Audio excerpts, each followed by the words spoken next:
3 2 1 you know what I'm saying we there over kwa aviation school kakra because say omo yes you know omo ya na use buy na mo jeja wa mo yes you know mo de ba mo ngozo you know yes na ade na ba ampedu ba no yes na mo yes sa ko say me hwe mo din ampedu na o ta fru yim shen sa ngo fo na mo tie odu wo mo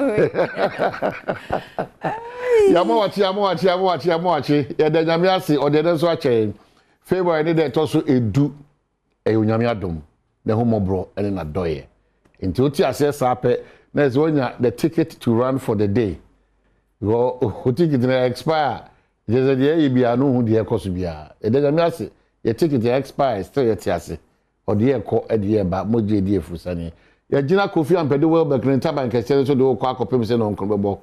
Nipeku a ekasa adwumadi a yedi hu ye wona ye from soundmen ye cameramen ye lightmen ye sound set designers ye makeup for so ka ho controls so kwa be hu ye won so boy ra ye ampedu na chidom onwina so ta ho kama Priscilla Vodafone Anaman ana dachi hene na ya ansa na ye driver for so a won ko fa ye on the buy enti emua edwadie ni emua ana ye nyina yedi ewanim se wo so awagibre bebi ada na wo hwe de bi ada mka se wo de ye da wase a entimi ensa da every say wadom ana wa be kan ho ana wo so hwe bi amayen so yase metimadu akire nti we really appreciate you titu mo anka makọ adwuma ba Ghana he ya kwa furu bi akọ adwuma ba obeda Ghana he ya biara na shift afi na obeda wo so at time no wo de ne ha no made asa wo ho no ade a chine sa no moko ade ndete say is fantastic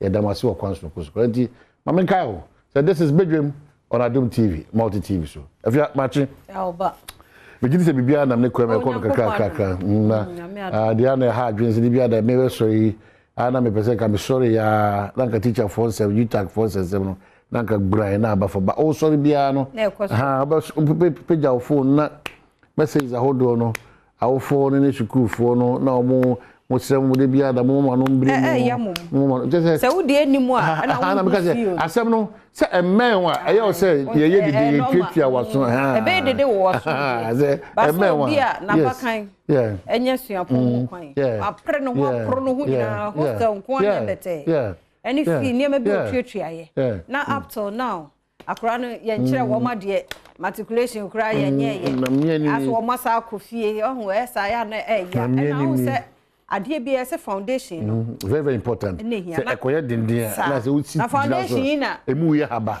nti esa na so omoba back mpo a nke kan wa desua mu ni ade hu se ya na aye slow because na ni ji odi wura mu no a aye bibi ho nti no sra na ye besre awfo no kwa de omo fear biggest and say nkwada no ko se woni kusua de sabere adesua ho nsema tosi no omo ne nam hono de potipa no mo wa na ehwe wo yes ase ye ja wo mo kana nti ase ehu bi abeto mo so say eh na wa na ehwe achi amai na woni mbre nso a wo mo ba ade na bibi e wo hono de bia da ba be fa no so ba be ye de dey yo na no kro bi ko to ayi mu se pu so very worried na yesemo enekwa de wa owura suapon bia onya abofra bi ba yesemo yemfa kokobo abrabo kokobo ne mamo yesemo mu dudo na mu ni baabi amofri ba de ya kwanso mo mawfo ekeka o monsa titi o mbodwere mu no sa nkwada no kwa no ho ahomtimo so wow de onim nyansa so bra sa bra abeda yo ono so esua de nkitin ne adofo kakra bi yiro mu esua de kakra de ono so atrashe no so akopɛ part time job bi sales bi so ye ho adwuma de ono so onti se dogo bi nu abe no ida so sora no wada ana so sora no de chi a and window dressing was de wada no kra mo onfa so na me kelem ti misramo obi a wono ma enkrada na se wabada ba na oni sa akwanya no se onya hu piepie enti se aye abode ti misramo wona fie obakwa wo hye a wona ayi achechefo beba na bebra na me ke misramo sa misramo ebe we ara ne buye se we de monima se ba fine o se oye oni very important. Oh, they also want your opportunity to misbehave and just do whatever you want. But who says you should so no that and ko bia so remember One kasa. You pay a price for whatever you do. Ade bi a wo ye bia no. Utu ya hoka. Nti enye wadwe say why smart no we beat system no na say why fast wa koshele enye hwe obi akura hu enye hwe ba enwu sunso no. One kasa you pay a price for that. This is a circular will be a free hostel ho. Akosha dem pene. But that's what I'm saying say. I will phone do na her text message o mo dey ba. Apart from my share side addition course no mo fra na dwene say e beda no. Ebi ni my share say titru mo fra no mo ye ma no. So 21 22 ni sa na mana. You know, Timisra mo. Mama nya asem hia ma nyina. Sa atuate na ayitak fo akono. Mama nya asem hia ma yen o. Woman nya asem hia because asem meka jo say esi sa fa ho hwem. Say wan kasa wo de hye bi wo dofo bi wo fa asem bi wo ba bi ana akokasa ate bi ani ma. Enye sure say keti obi anu minim. Wo de chop ebe mu. Now say adesede to afenu ni nyina anim. You talk for mamu nye chinchi aban so edu ba bi ago nsem kakra na oman ne amamu ne adisua nsem ntimi nkonka because wo hwe adisua calendar na sa distortions and distractions emwa emmanuel ntimi sije ana o full term kra here de na omo ba preocupa so na omo guso de ese omo ye no omo ya do yeah atoto bu nyina so omo kan na feel it. Yes, the pressure. There's a lot of responsibility on students. It's me mo yire mo. Mama fast abere we enka say we there is an opportunity for us to mess around. There be obanyansafo no pay me catch no e bube. Na afi ne beba hostel to hostel, hall to hall abetufo. Obanyansafo bia no ye no kasa. Ye nkasa enye kasa pi. Eno entoponko. Ye bube mo ati ase say you are your own success and you are your own failure. Very, very important. Well, I don't know. For so, I saw you tag no. Yan share nkwanhia so ho asa. Yan nkwanhia maka. Some catch na no the last week but I saw them so. Last week na say fine no akra wi na make say. Ade ba kwa percent ye hwe as oman.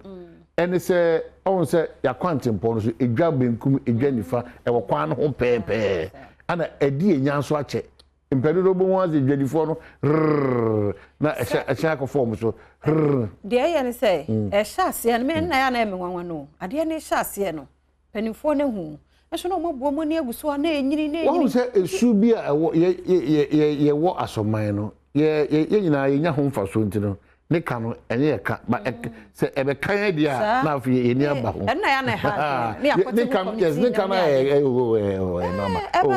no but be we china untu so se se a maybe achomota new plan bus stop bi ho ba ho no kra no mehu se as a taxi for bi ya abo mo se ho nton se e yes ape buses na ba omunya ba bi yesra mo afi na e sha ase ti e wo se mpanifo ni ente sa e ho na traffic e wo ho no akra ye ntumi o na yes ase ye yes ape nipa na e comfortable ho because say oh mama try here mama so here ye hwe han ma de ni siwie anti say ba say sa ba bia okay say station build up kakra na fi e build up no muti union ni wi a afi utu almost meant to aba ma and wa baji anu aduane ne sa de no but penifo no yesra mo de ya no responsibility e ho de ni kwan say ho ye station and there be any kwan say ho ye bus stop as obi agina wo ho a e be cause traffic because traffic was you know so ne de me ka say accident no me de ya na me abaifo kwa me fa mani hu ne da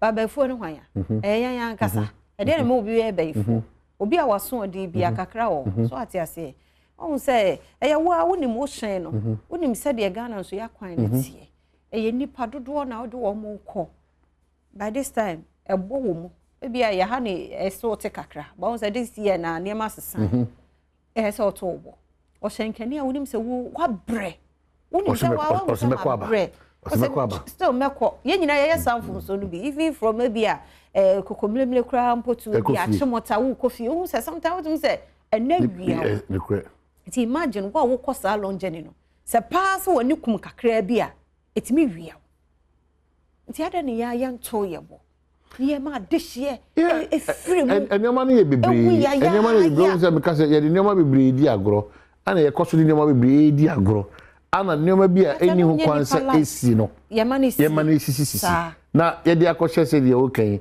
ida se bayi we de nyame na de ma onyame na agi a lot of the things that happens they be adam come say wa me no wa wuti na wo hwɛ me ti de me ken Say asem no yen kan di wachi a.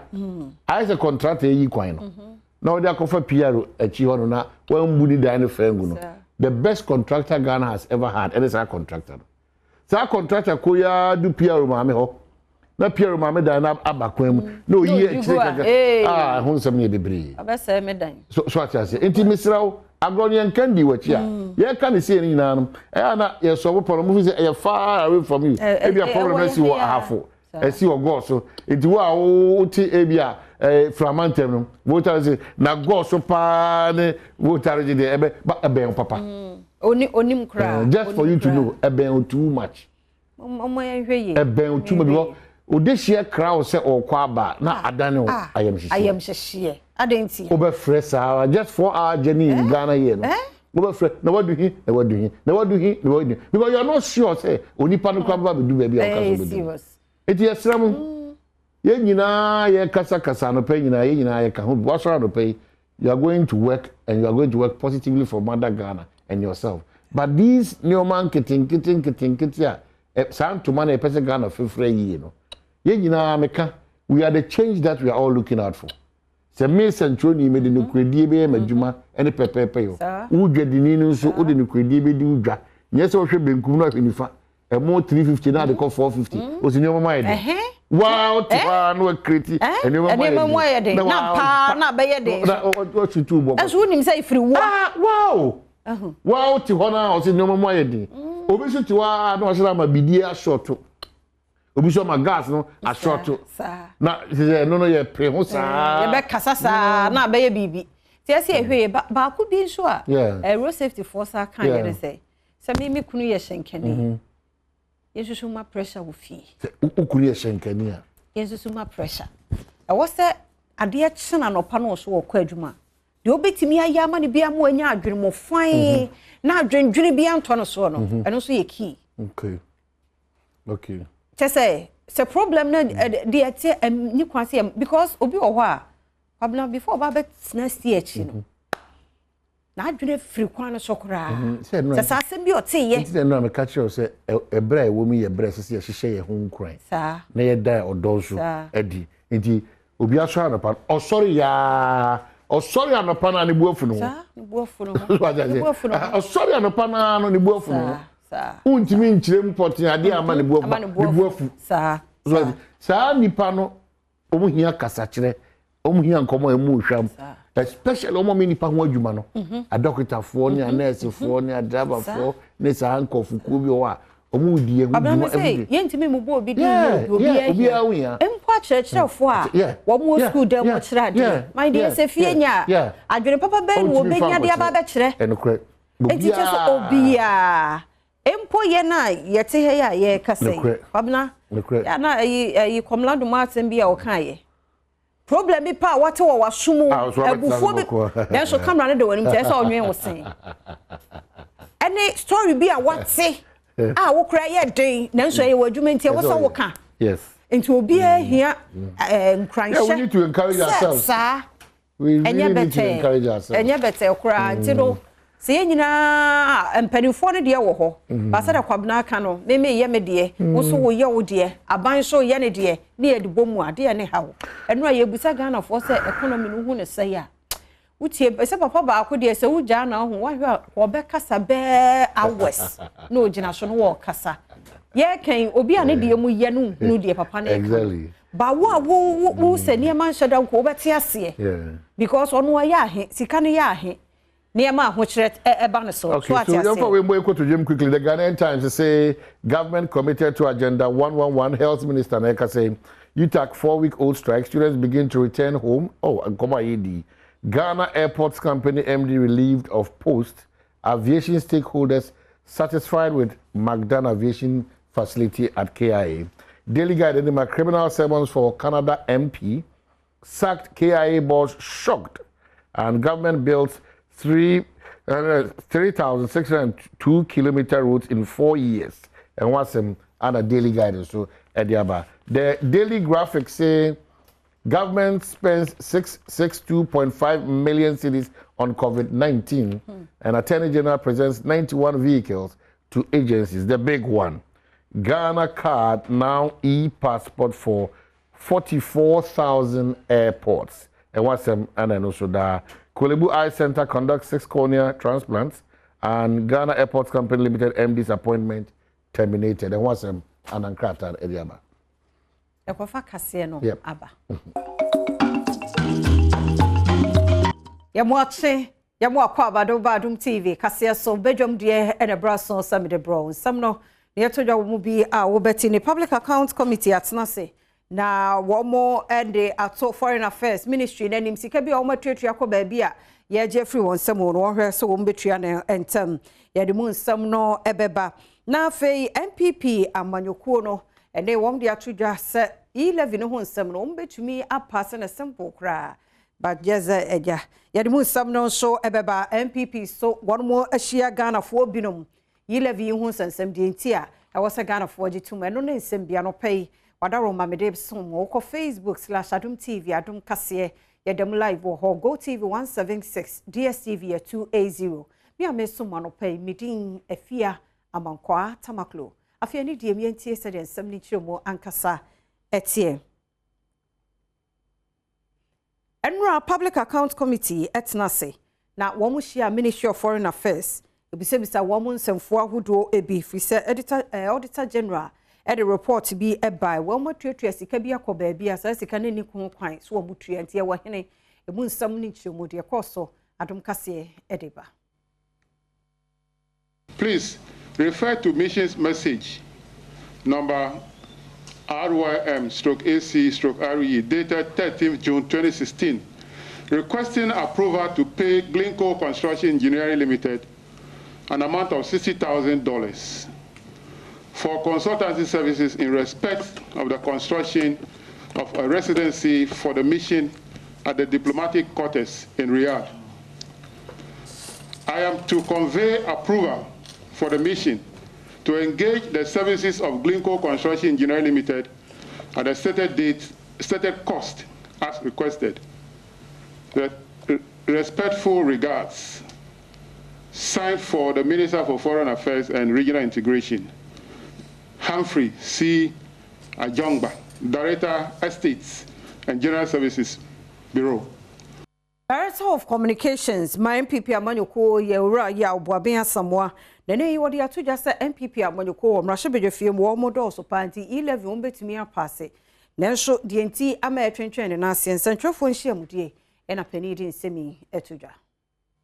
NPP has the numbers to pass the e-levy because both deputy speakers, the first deputy speaker, who is MPP from the Kwai constituency, has a vote, and the second deputy speaker, who is an independent from Fomena, also has a vote, and he's allied with the MPP in Parliament, giving us a slim majority of 1. With or without the Honorable Speaker in the chair, that majority ought to be able to pass the e-levy because the speakers under Article 13(1) do not have to give reasons when they rise at any point in time from the chair. And when they rise and step down into the chamber, as an MP, the deputy speakers as MPs have a right. MPP Amanyoko no ensemu ni chichu ni e-levy esa enu nti Ghana for dodo no ayase anyi ntumu no omgusu achechire mu de nti a ewo se e-levy ne yaje atumu nti womko nima ene la pass ene adihye bi akodi nkomo akire wo mu mfaso de ewo e-levy ne mo wo de nitua eyeden but eto bi nso wo ho a utua eboa any e-levy because Ghana we want to grow. The big grown so the economy must grow. The intiminya lorry crime papa, intiminya good economy akuya mai. So we have COVID. I see a lot of things happening in our economy. Executive Director Wada African Education Watch Anoye Kofi Asare one of the administrator to just Ankebeya Public Universities no yantumo you target strike nomni ade no nyame enum ni enkoye ewo asuafo no eso if you say nay adehire bia nkoso school for ewo ho sikasemu ene niema bia wanhwe a entene nsem fata betumi akoso penina no de nsam Adom TV kase etwaso Nkwala ko school no 5 weeks near Utah course strike 3 weeks na area mu na enkanka freshers no omo ni any experience in tertiary level omo ko university da to omo ni assignment bi omo ye omo ni homework omo ni project bi a omo ye na omo school hono eno nti matriculation no so o say e mom cramp no ye matriculation na it's virtually no omo formally does not become students yet na omo school na matter for 5 weeks omo ye na on the other side no so no abani Utah omo Peter Hodie no say the economy ye encouraging that because 5 weeks, abandon Utah, Manson or more and discuss issues now and into Utah strike, Manson or more. And into a hesitancy, who he answer, even my precious meant to Atma school because of what not 5 weeks. You see, I'm saying, Colanico school, no. Mampani adodanko akufo de krata bi aba se owura ya wokwa ya wo paw no se won share Ghana Airports Company Limited so no enne na dwuma no ewoso de eba awieye sansam no Adom kase etwaso. To know that your appointment as managing director has been terminated by the Minister of Transport. Your reaction to this? Just come to your attention first. I don't know what you're talking about. My appointment has not been terminated. So if you have references to that, please give it to me. Will you be surprised if that's the case? Will you be surprised if that's the case, though? I don't know about it. So when I get, exactly. When I get to that bridge, I'll cross it.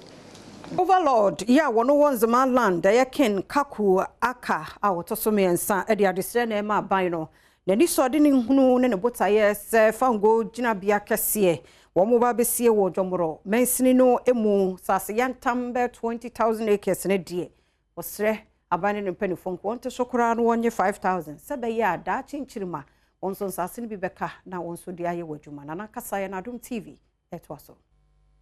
Doa yenya this year 1,271 kwenshia nyina the whole Ghana ena ya report no ena cars dodoa almost eka ho 2,140 ena ye cars dodoa ena pedestrian knockdown IHS won a wonam kwan so aka abo won 210 omo a omo ewufia kwenshia no 232 ena omo amwe prepare from akwenshia ni nyina no 1,237 Monfancha ya in Zaman land or him popro wo ho ne nanu nsam no prom to brɛ de sansam no beba na mum de wote ye PRO de National Road Safety Authority head of communication Mame Pel Adosu Jesse and wo cheche mon kwanhia asiafi mu ne titwu wo general busumi mu no ena odum nchimo eba ye no miento akase no so na yenko yensam foforo emu adehye wa hafo ntotoro so se nedie won kwa eda nsaniem esan se kwan so kosekose hu da wubo no nipa dodo no ano won mo emfa nya hwe titwu ne won a etwi timaka no tracks akase no won fa nya hwe Adom kase ne bi edi nkomoe nnua efa ntotoro so emonten so no edi hu abeto omanfo eso nanu ya baako ete ewon kwantana no so ma senye nyame ene be ma nka nipa ehwe won enkwa ebi wo ho a etimi ete light ahoma timi se edwadie ekoso ade ton ne ade eton ekoso no na ka kese so dinua ene mu a ede how bebre ene eto amanfo eso forestry for yesre wo se nua no wo lodu a wo mfa de wo betimi a ebetimi afa light na se ahoma na se yakọ na ntimi mete homa na bra ye wodwom ha obi nim de atoyere nche mefira ba wo behwe na waya na te na akofa gya na de aba na de gya hyehye abeto sa adwem edwa so ye sabi omkrasefo odwa ene ye di ye gina no so na Adom TV bedwam kasia no pay na ha na brema kwan na mede asie mi amesomo mede afia amankwa tamaklo ye koi agudie mu nsam oba ene ye de fisam ebeba pensem mu wo ho na fei promoto ansam for from ebo akwam sa Adom kase ye dase abusunya yento aso agudie nsam mo yes oneexpert.com na gfast mission na de asia konkon a ye de ebre wo onex ndi odum said nrasa wunim se na matches ni mo deda ho tifa ho jim ne ene dibie na so matches ho nti oneexpert.com gfast mission go no be ko syphilis ne be ko na fin so sisi yare ne so atu ayira na gfast mixture. Mo kan wona den sam na de bra was Sergio Manocho Bana Padi Botwe and me producers Kejo Nankasa ni Eric Asiedu Bodina yebesha se de FIFA Club World Cup and Chelsea chia hilao ebo ne kaba kwa wantu me antia ma Chelsea qualify for the final on Saturday on Palmeiras and at the ebepem so. Right, no need the course so Abu Dhabi moto mode be hesane final na be sia Basu Lukaku and nyasa win no at the ama Chelsea na yan concept from English Premiership the morning Man City a movie 12 points clear o boy djuma pa nya sam keto akra Tottenham Hotspur e buka mu de almost anti Felipe Coutinho so na gire mu den sa no anti ye be se na honsam so be see akọ Aston Villa about 3 leads and show a share 3 na finish on Norwich and Crystal Palace game no year 1-1 e wo APL ni mo na yan kopie mu e wo Italy near the Coppa Italia and AC Milan Olivier Giroud about 2 goals in Moine ma qualify for the semi-final of the Coppa Italia. Etiano Huasamana no and Hesse na Atlanta and Fiorentina de Bona Juventus Nisa Solo and so at the Abweni way the Coppa Italia on some channel so oneexpert.com at the Asia Conquano Penny in some idea brown better get better baby Skebia Bidibiano Ibinya at the Amawo yes Augusto Shago can see Obedrum so Adom TV Kejona Kasani Eric Asiedu Body Yanko the Senior National Soccer Team the Black Stars of Ghana and the man Chris Hilton and they are confirming say technical advisor Otoado head coach, assistants, Okopima na say Didi Dramani and Josh Boateng. The India Pani for the Diabeto Johnny Munchemone. Executive Council no air tour, near Pow be about better Black Stars, no, etc. No, and the BBA berry.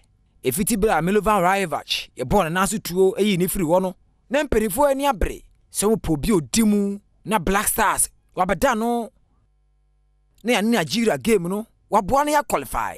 Ene GFNO edi din ahodo na ba Otoado ya Borussia Dortmund ene wo no ono obede animu se head coach papa na do na ahwe animu so nka ono na eba se head coach no ninsa nka adwuma no GF mpanifo se Chris Hilton ono mba technical advisor papa English abuchimem ni wo Aston Villa George Boateng so eba be ka technical team ni ho a wo ba ya assistant coach afi Basu Didi Dramani enkane no coach asante kotoko okwabrochire na wasanso ba o my Ghana mu a ono so be kan technical team ni ho a assistant coach adwuma no wo gia boss wo enye so mo fa adwuma no kra GF mpanimfo a kire se matches ahodo mienu ye na Nigeria di bebom wo World Cup playoffs no eno no mo nhweso so mutumi kom atwibodu afiri wiem na se atwifa alatafo iso na e ko World Cup a omutiri be ye ene ene o matenase ene contract ahodo no omo de twedua sinkrata so agya tumu se Black Stars no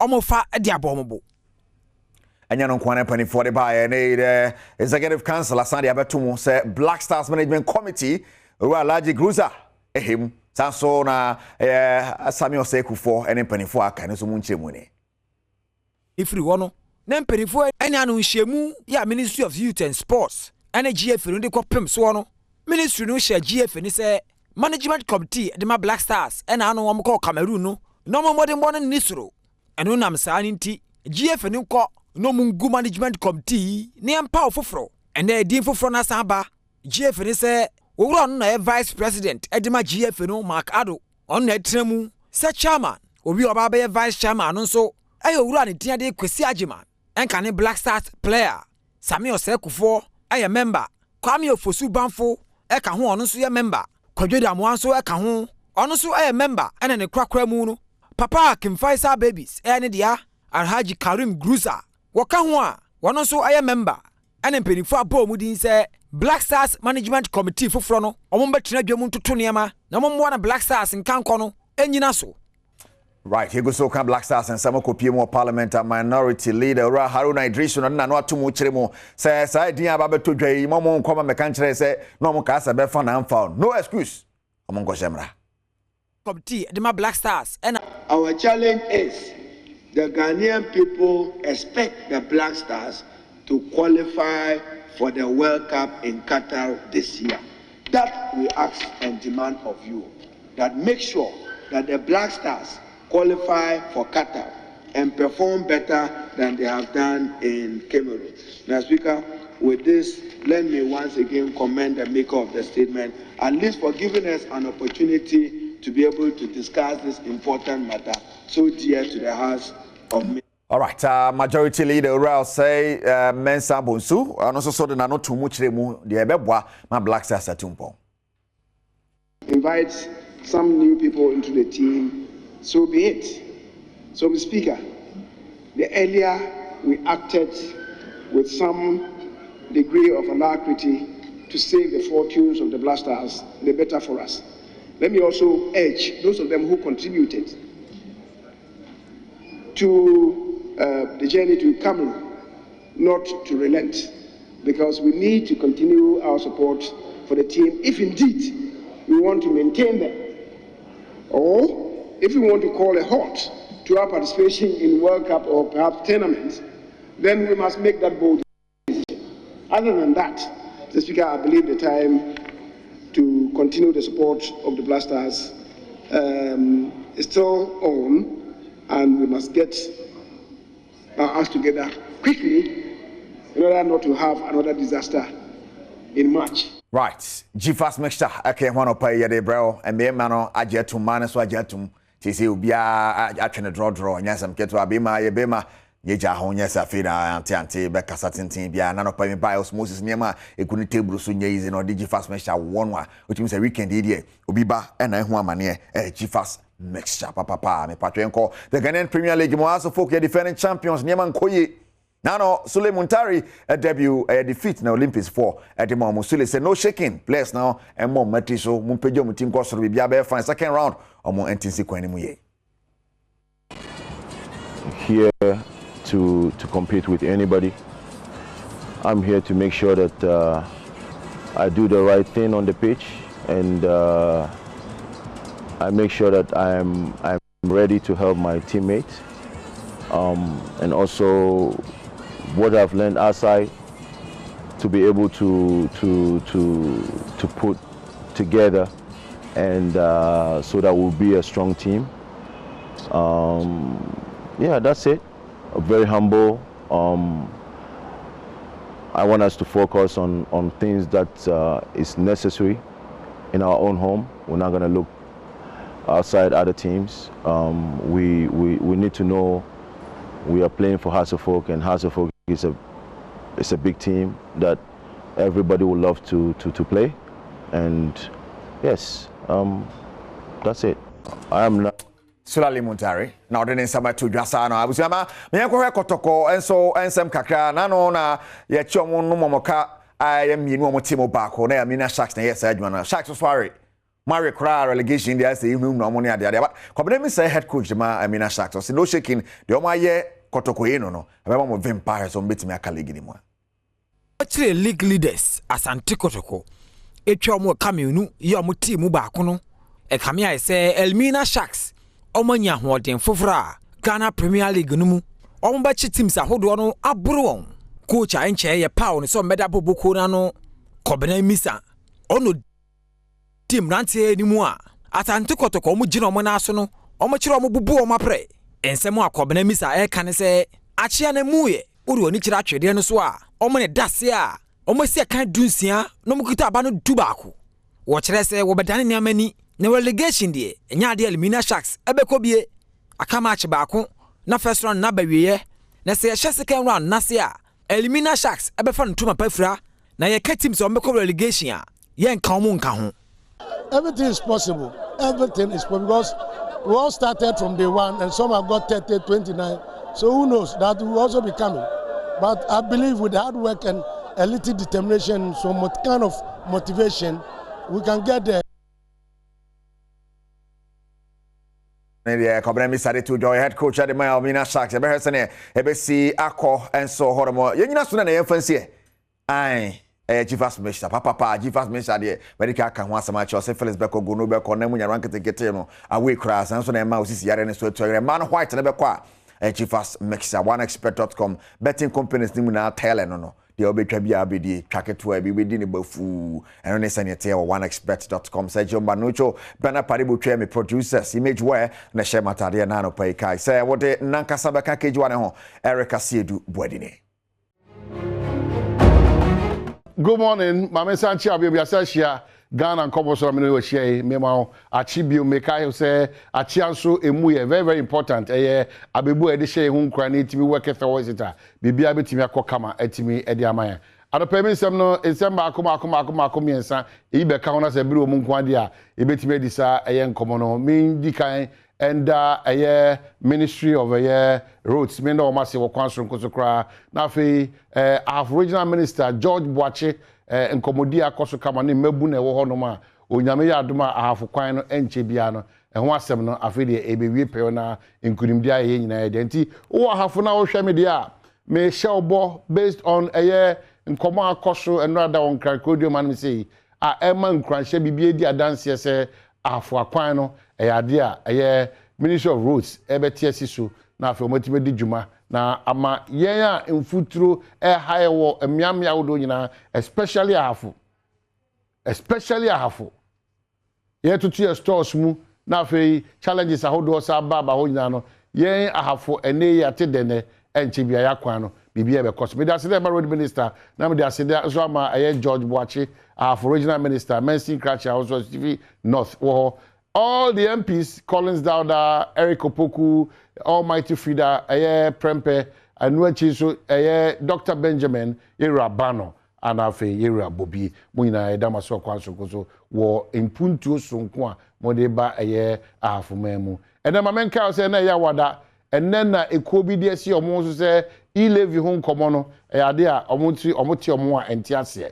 It's a number tia conmontational on Ayachre. Sa ye chronim na make out say uni bi apaso kodom sa ye ntua akwantu a eba so na no pay no misrew enye basabasa nye ntokwa bibia oman Ghana ehia se yetimi to adwene in different sheets na yetimi nya adwenpo baako a ebetimi di aboa Ghana etimi akoso very important se wo kodom sa demonstration akoso enena odi awoko an se won so do agenche na eko enkofa sekan kofa tu enkofa ba kofa ejan kofa bo bia enye ne ho nkomo anehia ba bia ya du no enioma bebre da ya prono so se ye ni bre a ye de be enioma bi ho a ense na emfata timisrew ye ntua demonstration ye jimatum but monye no woni kwanso no ma bibia ekobia no entiminya kama emfa eman na fe masada de se de ato UTAG for enim anafe Fair Wages and Salaries Commission and afi Labor Commission and a Ministry of Education. Yes, sir.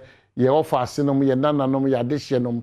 Se de edu baabi a ye nsemu bu ana ye tini show ne ha anopa ya ka ho nkomo bebre ba baabi akodu no ade ehia kese pa se Ghana mampanyi kwa na na ibesi from king no watima banko moni mama ho ye na no abras na akomato yem kwa na Your Excellency na do danko akufado na wadaroma ye dwato okwanso nkoso fi se awfo ne mofra isua de ne mpemfo isua de nyina no ye tete anafi ye ha ade a ede akoma so ye pa efize o hwe ade sua won sem se de yesi ego na toprena ede how ne yo ne bibiri betimi abreya as oman as ebusua and as ankrankra very very key to us mi peja mi mu no na me ka kire majority leader se ebre wo mi ye wade nyina okwan so ye careful yini nyina ne fatae me ka ne ko pio social media na me ka chefia man kwa na me ka zebia agro bi no mudi agro say ko ekeke e-levy I really don't want to waste time on this but painful sometimes the whole say my friend no can cry na me yen more no aside so na nkebe de na yo ya and that's painful was an common cry ye di ni wie yo ehihyaman fo bo no mo mfisa to would work of fire and what e-levy na utwem na udi men kapi esem we de mo man hye mo sa mo fa ni die nso ma ye a mo ni ye ko na mo ni ye ba I will not blame you that much but there was an opportunity to say no to the e-levy cake uni nso a wo koye sa e-levy cake ne ba obi birthday a opportunity into dia ma asem kase we abeto no sa uni nso no onyame ntia oka wo de Ghana edi agro you know onye bibia na edi agro amamu nye sa nkwada asem na ya na de bia da ye da na di no it's very important the times that we find ourselves in a critical moment a critical times there's a lot of pressure in the system intimamu ma ye ho kwan me ye nyoma ensem fata e di unnecessary and avoidable pressure ebetimi abre Ghana achiawo but emuye me kan kran so achiawo say epuenie be bia ene ha bebia ene hanum se nti se o ya yeniyi o kwa koniyi o kasa kasayi o nantia nantiyi o ye adwuma yeniyi ni nyina no se Ghana esese timi fa den tuma pa edifra media si ha makraw beko Edas papa ya samu akwa Badom TV eye Badwam dwumadie esoma hene kwabna sante Ghana nkomo ena ode ebre de edu so no eye fisemene ya wadanti no ye de dwumadie no ebe hyehyɛ so kama ede ama ye da sese o share live Facebook/Adom TV o comment no ya na yani sopa wonye wada agite ho hweye no ya na ye mfedodo nyankopon hyiramo na mamefa konya iso na yen sponsors no so yen na wor mo ase bebre so omugu so aso ya sene mpai boni nyina ne se awrade bekoso na wadwa tonde no atofo beba beto eye papanti atofo meto a beboa wo mo na Kel Choco toothpaste eno ena make for the ama abatan a on ehweme sabre kanetete no na ye maame no mbobọ body tray na omo de bidi aka ho ne de atwuse ma osi efita enne wosa kwan no so no ya fa be for kwan so ena ye de aye adura de twi yense ti we hunhia so kwakotete body tray na de bidie na shem ye de bidie na shemu dada ti de hunhia no brush enkra no na so wate de atoso yi won mo sinmu enkeka wo bi ewo mo so mo pe sweet it is all the Kel Choco to twi enkra no esia eboa wo mo pa ma wo mo sene ye den e ma ne ye fita eyi kaka no e de free enkra no eso ti awofo abatan obi anhwe se wo mo ebenya Kel Choco toothpaste na atumi aboa from 6 years eko wo mo tumi use Kel Choco no so ebi Samara Company Limited for and akofa product in so e de aba Kel Choco toothpaste happy smile CD capsules and CD ointment and also eboa ye na enei yare we ye ba ye so immune system enya denia unhu so wo twamu anu aba be krawo na se wonya CD capsules ne bi enum a e build immune system no asrafo na woni peduan mu no e mana ho de sonko nti mesro obi a wo hwemi bi a wo hu se ya na yare bi e twamu anu aba be so tesa asrafo na woni peduan mu no o ma ye mre nti omo ba omo ntime nya hwe omo ntime fight sa yade no na so bra obeto CD capsules ni bi anomo no unsa brebi ahode no e wo honom sa CD capsules is Center for Scientific Research into Plant Medicine one mo agiatum say yampa immune booster edro ba kope sanso ne wo CD ointment nso eno wa wo honam mu twetwe wo te say Thomas Camera gira mani mu twi ne sisi aye mere se twom mesro nya CD ointment ni bi na wo sisi ukotodwe wachiri bramonum tese wo hia massage pa dia piero mesro ma omano baako emfa CD ointment ni bi wo mo fa entwitwu 3 days ono wagina wo na so enu we no ne hwehwe enye ye na wo pharmacy shop bia mu a CD capsules ne ointment ubenya bi de mom dodo no ko Kanshi Drug Lane Ekus Pharmacy Gapsen Pharmacy wo Kofoidua Dani Heba wo Kumase Ashtown ena fei pharmacy ne drug stores ahodo mu nyina heba shops no ubenya bi de mom hwehwe wo mo kira kwan wo Lashibi Shalom Sports ene 19 junction ene hwe ni mom 0546 509 160 0546 509 160 and 0262 602 773 0262 602 773 na one CD capsules and ointment in pen 4 edi sa enkomwe St Andrew Senior High School gusua wofo abatan a sabre ugusua hwehwe school papa edo ba akono Senior High School ba akọ make for the amount St Andrew Senior High School. Wamu ye courses ahodo ni nyina be Senior High School 1 to 3. Eho nyina wormo age asuafo ewo ho. Emfa ho ne baabi a wotie. Baabi a wotie bia sa wo pese wodo baba Senior High School ye St Andrew Senior High School abra. Bisa wo mo board no ho. Nti betimi abeja wo ba no wo ho a ye be hwe ne kama so e de amount. Ye wo campus ni bi ewo Asinfosu Mankesim.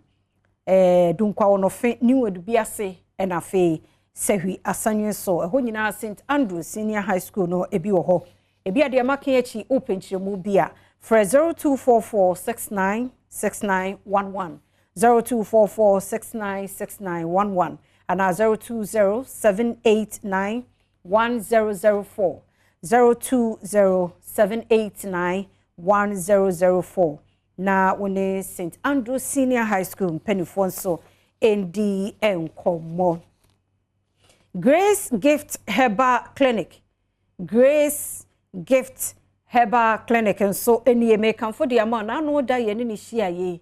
Wo hwe haban pa se enubena ye hu nnwuma ye wo ye nipadua mu no. Eno na Grace Gift Herbal Clinic for wormo akofa ba wo mo de boa ye sa ye nyarewa ti se obi asabi kwata ehawo ana susiye ana bia wani o problem wo ho a how for years Mr. Yanko Grace Gift Herbal Clinic na wormo moye na nyarewa we no ne nyarewa hodo bi no wo mo emuantu ase emfa maye nyina no so se wo behwe wo ho yie de wo beka wodi so dia wo beko so wo tete wo onyam ahaban no wo nstem o de share kwabrane asumu na nipa no a dia dance nti we no se de wo kana kasa tenten toponko Grace Gift Herbal Clinic na kwaje wa yaresa hwehwe wo mukuma se ohwim school junction barekase kwan no so na ebuakwa kofodua nso wo mo ewo GAO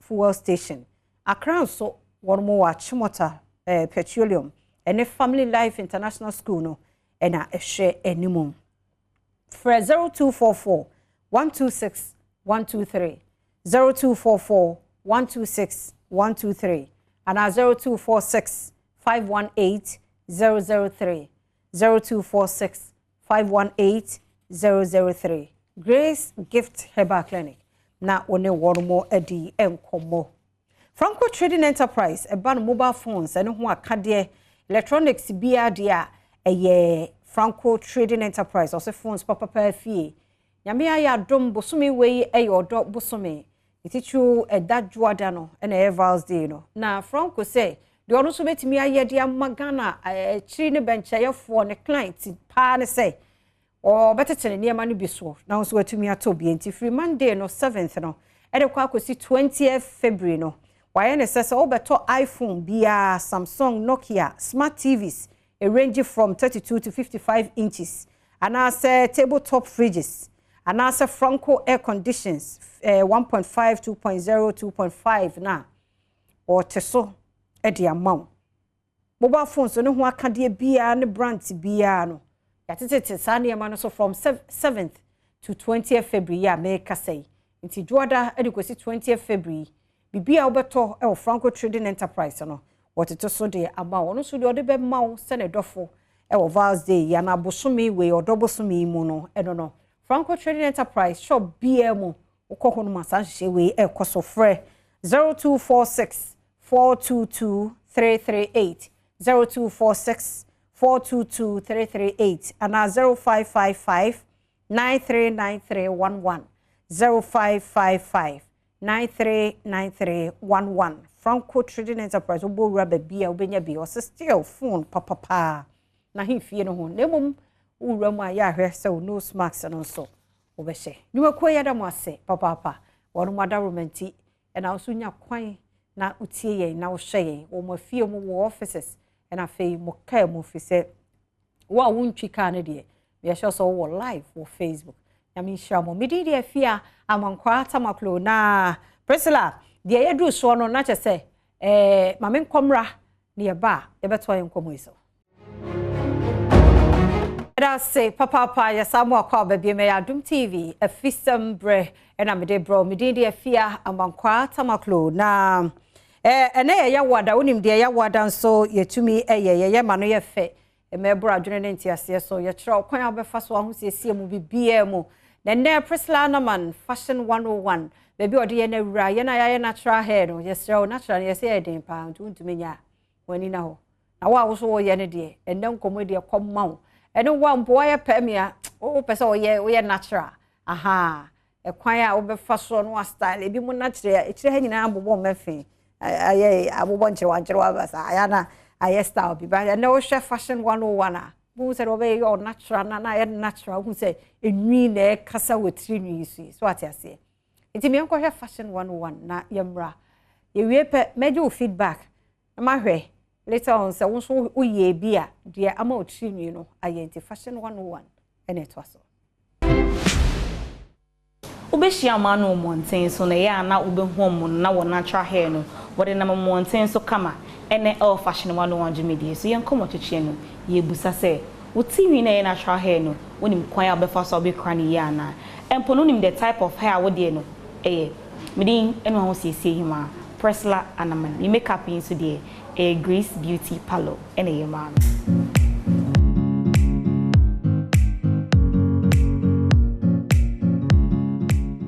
Meda was science more cover beam ediba fashion 101 Jimmy D sinem di kan catch on and enkomo to chine yes strong kokra edify natural hair na on my bonti abehia se wunia ayene ni say nti aba S-Nash Beauty Care aha e no mo be boy ni sua de S-Nash won akwa yeah mia yet natural hair na montin so ye share ni anu misan say be hu bebre no maye ye kan natural hair kwan ben na wo so ba ko fo fa so kra no me dasi na me dem so separate like you discuss we because you can natural hair be a chemical be any and ye bibi so a ese wo hwe ne yie because bibi natural be very delicate na artificial na ne keeping it very simple but enya kwa natural need attention it's natural hair ye bibi a fe na nyankopon so nim de kudinti Africa ha ode ebegu ha nti yenya ye wawia wesu keep natural hair e fata yempa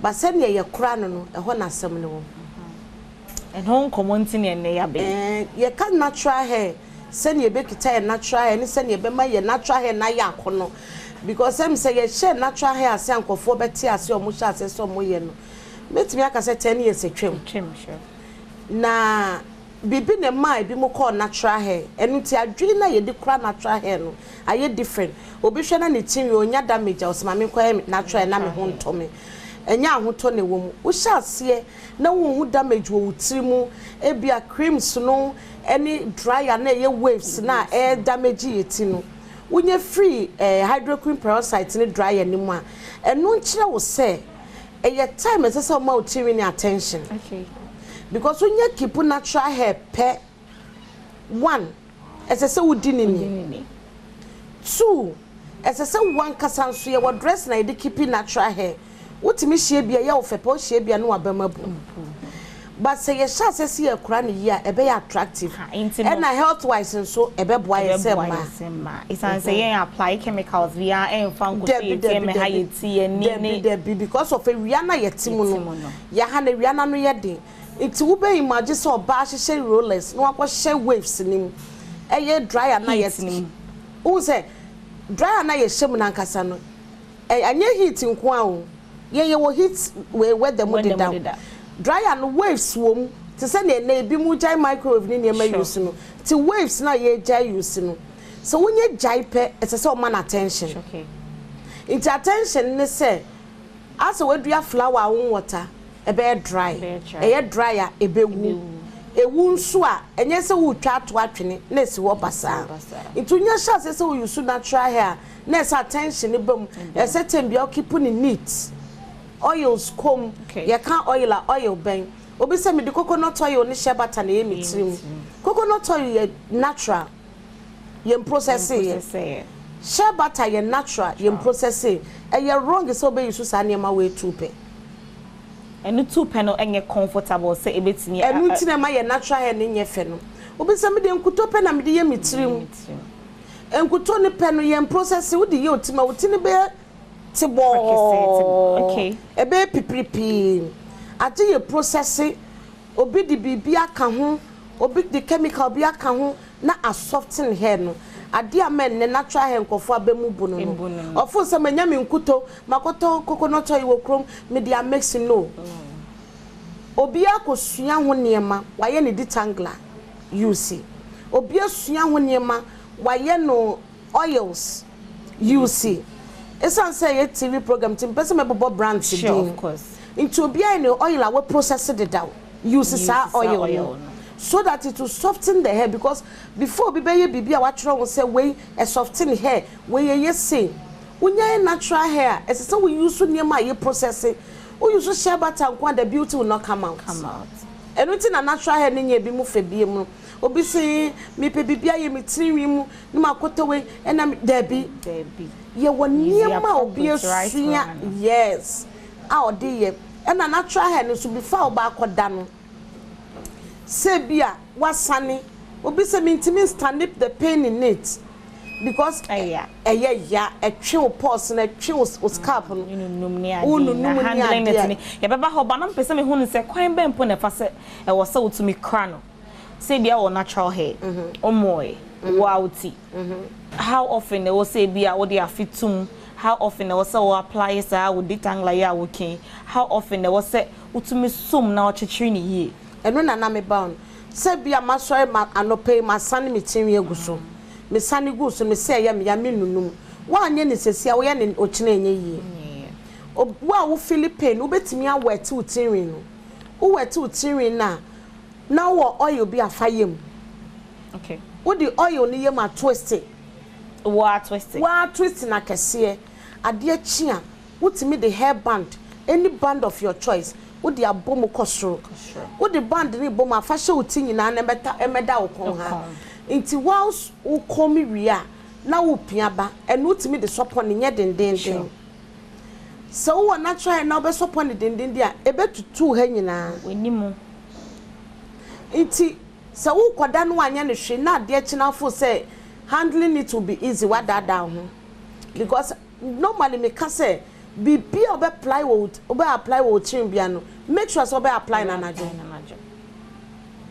bibi obe apply wo tim bia utin mu bia ye na najo intineza wo sorry na pana so person no utim ni say the creams ni oil count no you do everything a day before okay because reason ti am catch am for say wo ye bibia wo utim a apply na najo ni say one and najo you don't think the body is relaxing or cells or pause or bibia relaxing it's body ni ye juma it's bibia be grow hair apply na najo oh fine bibi no matter what when you get a good sleep and you wake up you look good okay but when you're stressed up now when nama automatically affecting the whole body and the hair it's a deep you be can utrim bia no ye na najo e ma cells no bibia relax so that time no bibia obebia no eye djuma fefefe eye djuma fefefe idi a chere se e wo se ope oils ene nku oils ni nku no e wo se ye pe the appropriate one na o ma yo we process e betimi ya e ma ye mfa hye batanko ana se coconut oil raw one no wo se eye raw nti anytime be apply bibi raw no it won't say you can raw material you add things to it to work for a purpose obi se me de nkutonkwa na me de metim enu ti na ye ha no ye natural hair so we don't see the beauty in it but obi to kwa no the natural hair ba na wakono it depends on how the person treated nutrient yes me sure say what sure say was so pay oils ni ade de natural hair ni be wo mu ahodo ya natural hair ya bia o fa amade a wo hye ACDA ene no difference nso ne wo bebre kwa ade na ema ho say meme de no different from we de wo say ye tiri na ye natural na chemical bi ankan naturally obi wo ho a natural hair no or ya onya problem okay because one the tiri na easy to comb rubber eno ankasa ejeja ne wo fefefe twist ya ye de twist your mom natural ye twist obi twist natural the way be ba out no we bet to send also bet to so de na ejina ho intino ye wo bu an tiri ne rubber natural hair obi de ye silky natural hair ne wo silky one no eno no onya poso bet twist because or twist ya you won't see any kinky out of it but natural hair before be won say the tiri when ya kinky wo mu no na bia wa ye ni bibi ama sa look na ba aba eni e wo mo nso aye from kpenkpeshi ne den kpenkpeshi no ne se aye den wo di bibia ye manye ye enti treatment aye de be ma ne de ne ye rubber when you give the same treatment to that kpenkpeshi it won't work okay. So same when now this silky de no wo di rubber de ne compare no ma the same treatment emba that is where we fall short eya na ye percent ade a me yama we no ese me the same thing no the process is different obi won so a with natural hair no obi won ne kitu bi so ye bibi kakra bi pe na I look it say a doso ono so ne de no wo ho inti no process a ye de be you obi a de no e different Nye make us the tiri kakra bi onunuma na ye bebre no. Onu se nipa kro no obetime yusu share butter. Okay, so no ni tiri mu na emre da. Enye dendenden. Ene ye woni ni tiri ye pacha. Almost need too much of oil. No. Or no, sometimes you know, ya, it can be a man it's dry kakra, so that it will bring the beauty out. But you're coming in our boma, Nyami ye be a fe, or be a dear kitani beauty. The problem is what she will say, made a natural my ya, meeting food. Yeah, the right process and that's the right. Yes. Wow, they became a banana aye. Or be a dear fe. But when you get the right things, you get it right. Eba no ye natural hair se am ye sure se obia na ne de se kpenkpeshi o se silky o se rubber no. Each of them obetimi dey make a fashion statement. Pa, how do you go about it and how will each of them represent and as a beluki? When we said before it will go that way, one a stylist no. Okay. Stylist no, it me educating a client no. Because in your team, you no binya da joko salon. Okay. Into stylist, and the client who said this is the type of hair you have. Ebia, obi betimi, edia ye rolling. Ebe fatam. The fact is that the pakrokita silky hair, ye natural, the ye rolling na e fatan. It doesn't mean say kwenkpeshini no so can do that rolling. Yeah. Because your kita silky dear no, immediately she rolls it, it comes out beautifully. Because you want to roll it as a permed hair. Okay. But no kita kwenkpeshini so ebetimi aponi wasro at twisty. No. Na ano na it say ne wa locking. Ono so hia na wanya afro locks. Okay. E fata no. Okay. Ena no kita rubber one no. Ono so betimi ayin na form. No ono so wanya complete afro. Because tina kwale no want to send ye afro curls no. Until when you know the type of hair you have and your stylist advise you on it, and my time I ye busy now, wunya dajino, and wunya so bepe bibi a chebiasha utiso, you can bring out a nice style. And now secondly, your person grown in natural hair, and say so washing it 2 weeks biya. Person grow out natural hair. You say so wash it 2 weeks biya. Washing it 2 weeks, ebema na yede. Say ebema growth na obenya na be flood. Okay. Because ebe flood ya, tembia upo wudi nsuo no. Wudi fancy we dua flowers. Na tembia wudi nsuo gu asia. You won't get the growth. Who wipe out we no. That's near the money. Near me be menefu no. But one flood no. No wo shade won say me natural hair. It's time be say me wash it. At least would you wa utia so what dandruff won't mean standing yani 3 weeks ne en sense en ka no who natural you apply your same oils your spray that will keep the hair and there's no natural hair move bon unless what happen okay. Because them be no from a penetrate now what natural hair now per se fu now cap na yen who say our hair too has life about the washing now. On say natural hair, normally you don't actually go through the process. Permed hair no. Once a permed hair, you can't wash it in the house. But most natural hair, someone who say natural na on one tune. At least a bit to me. Jari mo ko jaria. Because you so baba. I say jiriba. Edue baba. Jari with mo fi jiriba. Edue baba. Because edue baby asumdue wo. Okay. First ne ma edue ba ye no. Nipa kro timi ye bebre onko yiye. On fa chemical bi ankan ne tu adwie ye hydroquin parasite and tu adwie wo Ghana because ye sha say ye dis creams ne can ano shim massa bacteria into they couldn't stand it is say utiri ne ye nkrowa wo hye wo fie ne wadware mu e fin won sentimi anko ba bia unless obi a wate asese be ye proper washing me anka I can do it myself because all your stylist you've been trained but some people are good in taking care of their own hair. Sure. But people have an interest for her. Into natural hair, you need to visit a salon. And make sure, say, at dear boy natural and say after washing it with a shampoo, you need a good conditioner. Because the good me hammer conditioner and say conditioner ne bois whilst even washing it, it detangles it. Okay. That's the purpose of conditioning. Yes. Into a bio natural hair, be wash you to a salon and making sure say you get a good conditioner and at least sit down for 5 minutes for the hair to relax and say apply comb. And no crano or hairdresser no stylist and smarter. She won't use the afro comb straight ahead or the saber fork. Then she's bringing out the detanglers and everything. Into a detangle ni ria. After they are fit to ma a bear day. And until they be more so natural hair. Me they mean to me, my touchy, fine. But me full say yes stylist and also bet me a bois. Ama interest. Based on how they help you keep it. Keep it and how we encourage them and how we manage it for them. When you say most of the times, no make us say UCC on you should know A, B, C, D. So there's a part on fashion 101 that's me and Kasayana managing. It's not how boss watch no how I am ponobe washing up. Quite a first order on Sabe Danny comb, attenuates eliminates me the tangle, the eye barrier the adeno. Quite a first apply oils, then umpono. And once I offer oil now found kuna now the booman, a better quasi. Into I want you to take us to the field. Now I train quite be first or be keep you hair ni ye. Be a person styling so we try 1 or 2 styles we are natural hair. If you don't want to go to the salon to braid it, you can easily do that one.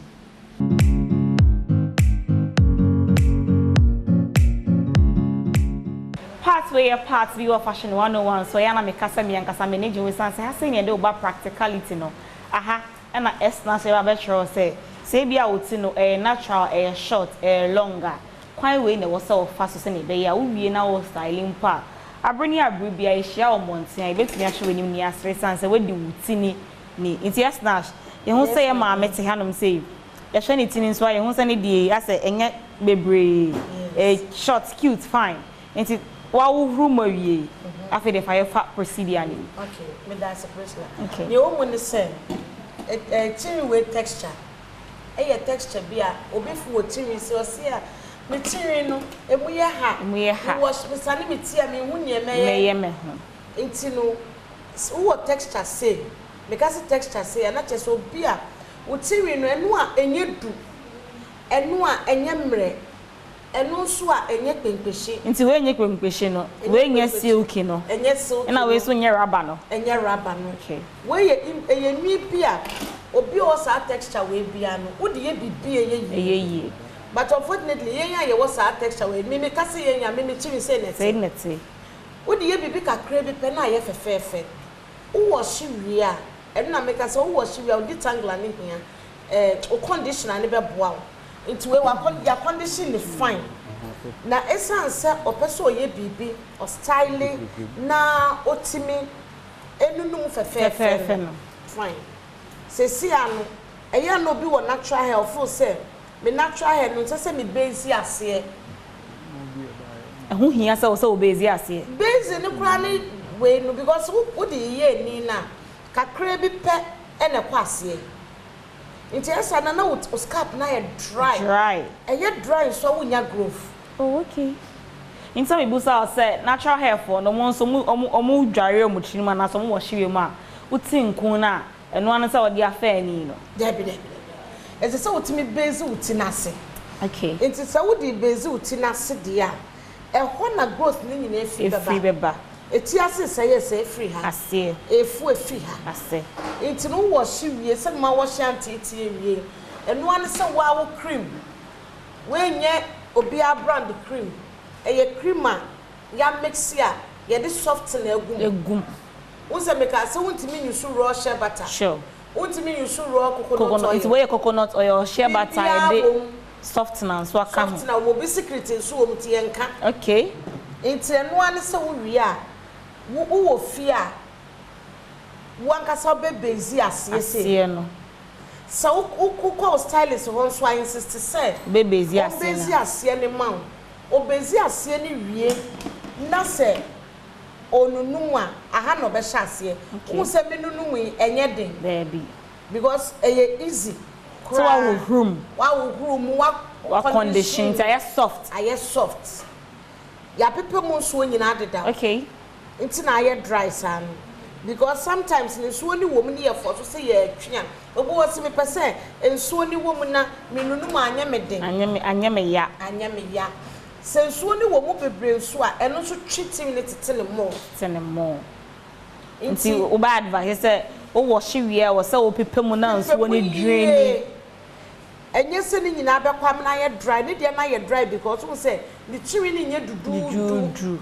nti na ni na ye dry nti wo benzi wie na wa party baby wie na we make sure say enku na akọ bia kakra wa pese wo sabe ne bedu no because e bia nye obi a baby o sesi a o hwe ye ebia oni obi o hye da ye natural hair papa bia man nti ono ankasa kwa ono se fa so betimi kran de ni ye nti wankasa wo fia o pese wa wo benzi uti na se no sister nyame adom nsa be so baabi se wo chemu 4 na won se timi sum untimi nye nti se nail stylist ye but at least wo betimi e benzi baabi a ebe boa nti wo benzi ho no wie no na wankasa uko baby okay obi wo ho si me nye used to weave on caps me cheche because I show ni ade bi am she me te ote watch them say natural I don't just mean to make styles let me hair styles based on how I keep it and based on the nature of hair me want no it's need there we pay try kwan from let's snatch wo bubu ashi taxi ranko okay akola kra do beba and now friends who ba na unya difficulties I just type S now the dash aba no about Nash Beauty Care Google map ne do beba we be software on so offer 0244524151 0244524151 yeah that's it yes sir that's please and the fashion 101 Jimmy D so hana brema kwan ne dey enkomo twetwe ni ebesi mesua be metiwe me ye pem hair but based on the national catchment say natural hair na nyadeng kwan a ofa so a treat it no kwan a obenunum yie empo no choosing the appropriate style to fit the nature of hair no ene be boa mo ahosiesie ni edimo ene aha na dey enkomo twetwe ni ebisi midin ene ahosiesie hima Priscilla Anaman ye oda seme yada se mo akwaba enti me sure say wasua de free fashion 101 Priscilla Anaman de ebreye no ya wada bia ya hwe so be hwe bia ne da no nkomo ayedie ti ene no wo natural for kwan abefa so a utrinwi no obe crowd ye happy birthday nkoma chairman Roxen esiedu a wono wo swaman dade so NDC chairman no honorable esiedu ene we show a happy birthday nyame hirawo nyame nyo kese no nyo kese pa chairman Roxen esiedu o swaman dade so NDC chair tinyame hirawo na onyo kese kuzi so be kese pa ene ya wada ye bedi nkomo bebre na ansa na no e wo se ye kọ na ye ntua demono wo ede ahhehye so dache hene na na ya asante ana ode na na ya laia na asante enti dache hene wakwa ko piemu e wo ho ti ye behwe se ebenya dache hene na fe ye hunu ne ya ekro 11 no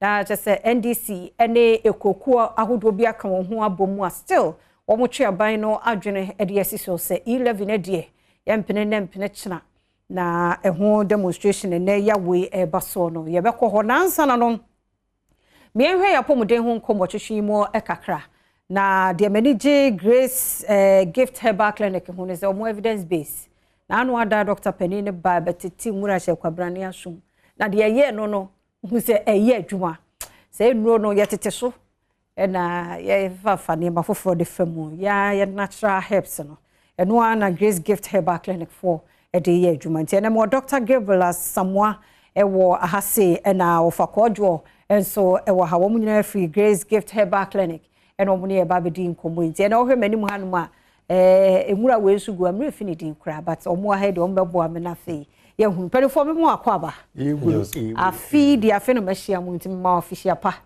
afin committee mfie so sa afisa sa na nkwane ahoden wo ho na Grace Gift Herbal Clinic jina ne na so den ne kontema hena international jakwojo no international international yeda mo ase papa mame nko jakwojo ho no mo ne tofa bia ne first time obi hweye at Grace Gift Herbal Clinic Grace Gift Herbal Clinic ayar sabia be ya bonne tofa ayar de sabia ye de abibiduro kan ankekan wa bi enim enu tabranko hini ene han se do nyankompon se da sani se die duaba no fa na han no sa ho yade no sa pepe ni di so kekan wa bi enim na yesa yade bia je se sebe achacha kwata eni fra edi mfie dunu afi emum ana sabi o mpanimfo mo animu a Jimmy fu yenhwe se wa Jimmy a kenkan dworo na nyansa mfiti ase eni nyamesuro enti Grace Gift ho de wi ade na eto nchen a jeso ama na wo ban so edi 15 years e komo nye eni no se nya mfie dunum a yehwe okay na emom se di mfie dunum de a wa ye moto wache ende emfa ma ho ye de kanokure de yensa na ne yaka enkwajuzi kana etenko na bia kwata nso ye okay na ni obi asabi na somesie enu ni emumu silence yenhwe enti re ho tofabo no Grace Gift Herbal Clinic ene ye ne wo mo ba bedi enkomo enti ene na nyarwa hodo no wo ho a wo mo ebebo so enti Dr. Gabriel Samwa ewa haide na obebo e do ye mo akwa babiem Mejoso. Yada se papa pe ngura de wanu mi yengura ben ya. Okay. We before friend is sre. Sre. Very good. But in English your friend lemongrass. Yes, correct. Before a friend lemongrass. Yo. Na o she kasa na se no kan se bi se yetiti nrosu. It's true. Africa on. Enye nrosu nkwa na eti o, yetiti kaso. Oh, so yebre. But yebre. Yeti edro so so yare. It normally happens. Okay. It is our character. Because Nyama Nyankopon de adum ye nyina no. It seems as if say yewu. And one say obi a unrecognized at the pabia Nyankopon e de ama no. Say nipa no obre. Say onim za. And African ke nyare. Because consider 50 years, 30 years, 25 years back. Na sebi ye moya ibiti inti se sikire yare. Ghana. Ye moya ibiti edi sa akoma yare Ghana. Ye mo so obi adwodo wabubu aguo. Na ye modin. Because you need no. You need say be 45 years. The risk of getting prostate enlargement and as a prostate cancer. Me shall see the hint on cancer from the year 2000. And I'm say Ghana near progressing in cancer. Because from the year 2000, na niyama e kwase ye dia natural. You can if you. And sister Fia, maybe say Ghana tomato titi dia. Whole line away. Tomato dem farm. Very good. You agree. You say no. But enke ye kasi ye consider akwe dia tomato ya ka beta wanu. So say o kasi ye tie druso. Oni ma dia tomato ye. Tomato number of phytochemicals in womb is 600,000. Phytochemical ye bia na yare yesa. In totality no enka tomato betima sa yare nko 600,000. Once Nyankopon o hwe yare was as so a enu 600,000 no. Even 1,000 hardly. Eti Nyankopon ye provision in tomato. Imagine one of the potent phytochemicals I want tomato more. And we are very good against cancer and the suppression of cancerous cell. Lycopene. And the tomato no edane red. Imagine Nyankopon mo bibia kwa. Tomato no on say nipa bia no you want spare parts e wonwura mu. The say na ye Toyota car. You want the spare parts shop on. You so dey wonwura mu. Sister Fia say o pay mu a. Wa pay mu say no. Enka ese oba reproductive system. Se bi akola ne dem. Se won. Enka oba edi pair esiesie na wode. But one say yen no, ya twe ho afiri hu. Ye fa tomato ese bema ne prostate gland. Which means that the first place tomato ye ho dwuma pa organ the prostate ye friend organ. So and ofa bibi tse popo ese stomach. So it is stomach ho dwuma. And nothing na ba na go inside no. So and no yet very good for intestinal worms. But sadema we nyina yeja woni me say ka popo ye dia e ka ye dia ni na ba no. E ka sonso e friend say sonso mi mayem. If you bury aba no. Very good. Na em say anyuna na de. Enyanyo e hye semeko. That is how it is. Ye hwe bibi. Garlic e da ho mu a na on split na e sa akoma. Titi na you need academic education in Africa, but Nyankopon e bomodin mayen identification of plants equal to human organs and parts. It in real say organs no and you desire de. So what's another thing? It is a garlic da umwa esakuma.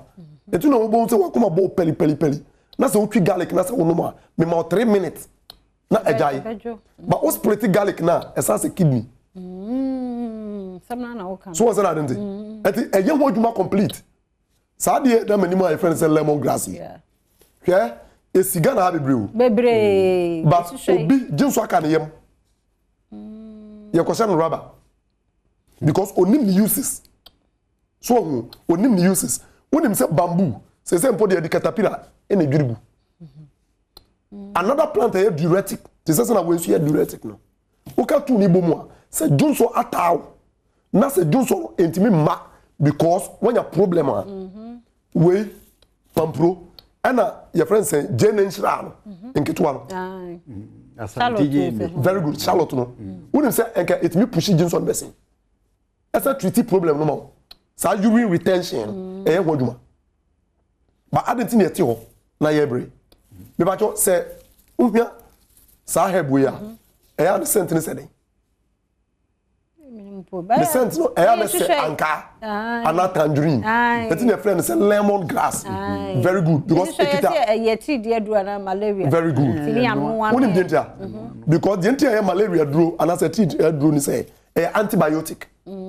It's me bacteria infection like plasmodium parasite the malaria heading eba and if I to chemical woman tia ema me scent no lemon and lime and anka no limonin what's a limonin no ma me nchiro on say umu anka and as we anka ho ne hunu no say umia ne na wu shobi on say fobi go ne ya ba and your friend limonin no say so be anya breast cancer. Na say what the lemon in gusua. The actually destroy cancerous cell. Oh. But how many people know this? And one thing a grace gift bar, you educate your mom for say, yet in meow, yet in row. Oko abrochre wa yare. Dr. Hell, also yare me go to Africa because more plants. Na bruni na refer to African plants. But yeah, how? Obi to me catch us on no block radio on bia.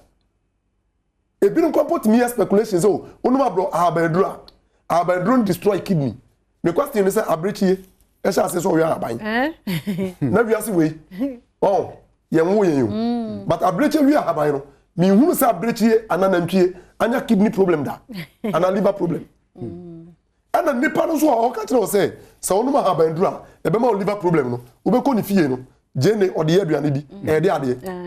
Handuro. Anka odi ede ade. Kontomre odi ede ade. Salad odi ede ade. It is a destroy liver and kidney.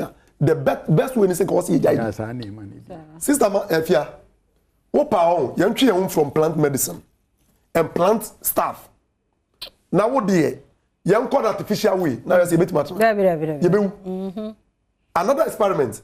Opa yantwe kan nambu kukuom. Now you 10 people and rain for 10 days.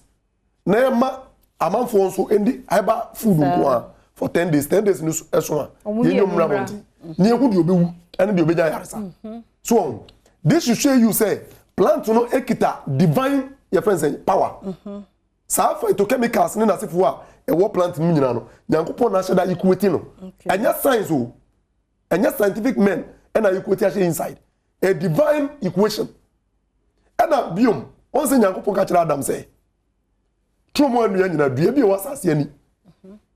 Na aba won bia no enye waduane. Sa asem na Nyankopon kan no, it remaining as natural law in the system. A be natural law in the system. Se wo consciously, wo ye wadwe se wo de wadwe be biti sa natural order na, wo body no e be you am. Woni dey tell me ka sa asem. Se me di natural medicine, me no natural medicine, and I me di natural food from planter. Body no et me ehunu epic molecules no desire. Now so na me ma dwen. My me ho say me mpe. But what they did automatically, whether you like it or not, was a body na kasa be pick molecules no. E dey san ho yare. But just one say that and it's a law for the body. But ya na person ya dwen consciously. E deceive say, yeah no, natural medicine will never benefit us. And no na grace gift ever clinic and laboratory services. I can tell say enru akese den e wo. When you see you know beyond this. the America say theoretical Junso Wodman. You what the sense akurada. So like I didn't know nanum bet me be 150 years and na sefo. Okay. Enti sister Fia ye ka ne can say amanfo enfo mo adwenye den emra plant medicine. Ye great gift herbal medicine. Sa enti yemobo eja bobo nyarwa hodo no a yesa ewo grace gift. En okura no apomudene hu eye no mra no emma kwan. Oh. Okay. Ene e facha me fa mo number no eto e wo screen na said ye. Ye chira kwan. Ye chira kwan. Se kuru mu a e wo bia me no. Atwuma kofo odua ana se bua kwa kofo odua eno wo suna kwantempon no so ana fe ohwim ba de kase kwantempon no so ohwim sukun kwanta so ana fe wo bankra mem hanso a new atwumota petroleum ya ne family love antana hena sukun ene hwe ni mu enkra ha ya iti yada se papa Grace Gift Herbal Clinic enti contact ni ne fa na ne won eni enkobo ye kwaba ne atwaso kwa babium Badwam TV Badwam Jumede so afisam emuana yadaso ewe na ma yenko yentua de mono asesese yi emra dache hene ewo ho dache sawti enka me hwe de ekoso ho sese yabehwe na yenya dache hene na fei yehunu babi a won ahyase afire ede babi a wono mo ekro ntino yenya dache hene de ma yehwe yapomuden komotwe na fei yentwaso na ura freda apia amankwa aba kan yensa ewa ha Vema Plus Company Limited for womo aba na yabekọ no so emse se dia senya dache hene enti mamenko dache hene ho dache sauti yenka yemo akọ aba na wugina hin sesi hin fan na demonstration ye hyase ne ye kwa akọwie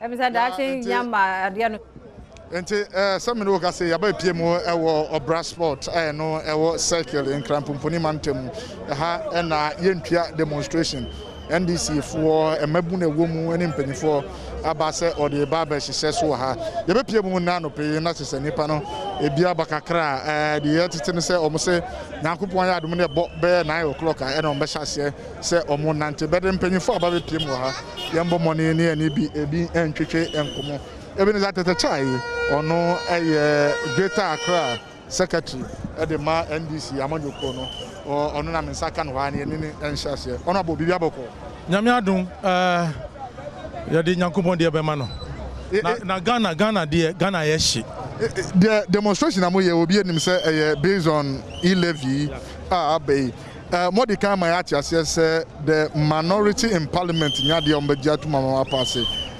demonstrations ni bia koso against this particular e-levy enyam pass here. So what is the aim of this particular demonstration?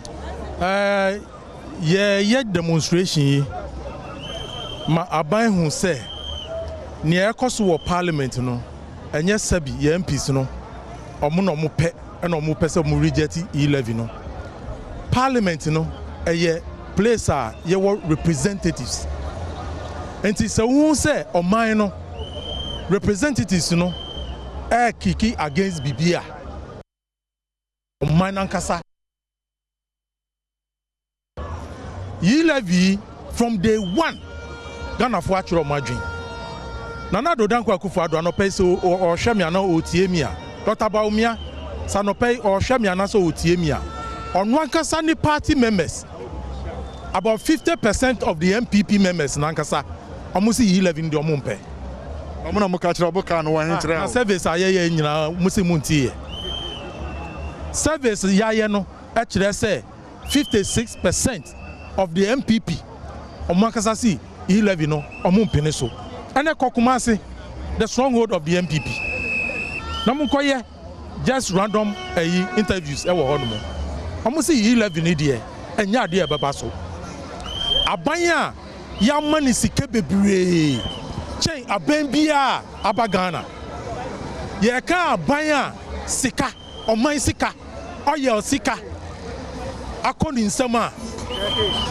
eye nana do danko akufado ani Dr. Baumia dien eno mo omude kire Ghana fo ena ye ka sei levy sika ahin ena levy ede ba levy no sika ahin ede ba 6 billion meboa ena auditor general ka kire yen say last year Ghana for Muntio last year alone aban empanyinfo edi oman sika 12 billion ana ye nimu ka sei yemfa yensan kan obia and you are a former member of parliament unim say this auditor general report most at times the report ni beba no obako PM or public accounts committee you know obon say ebi wo ho na it is not really money ebi wo ho na contract no was signed receipt nyama before obi appear before the public accounts committee no na report na receipt na ba and it goes on to defeat the auditor general yaban minwa ye ka sika oman no ehwiegu ye ka sika oman no ehwiegu public accounts matana soda at the end of the day public accounts committee report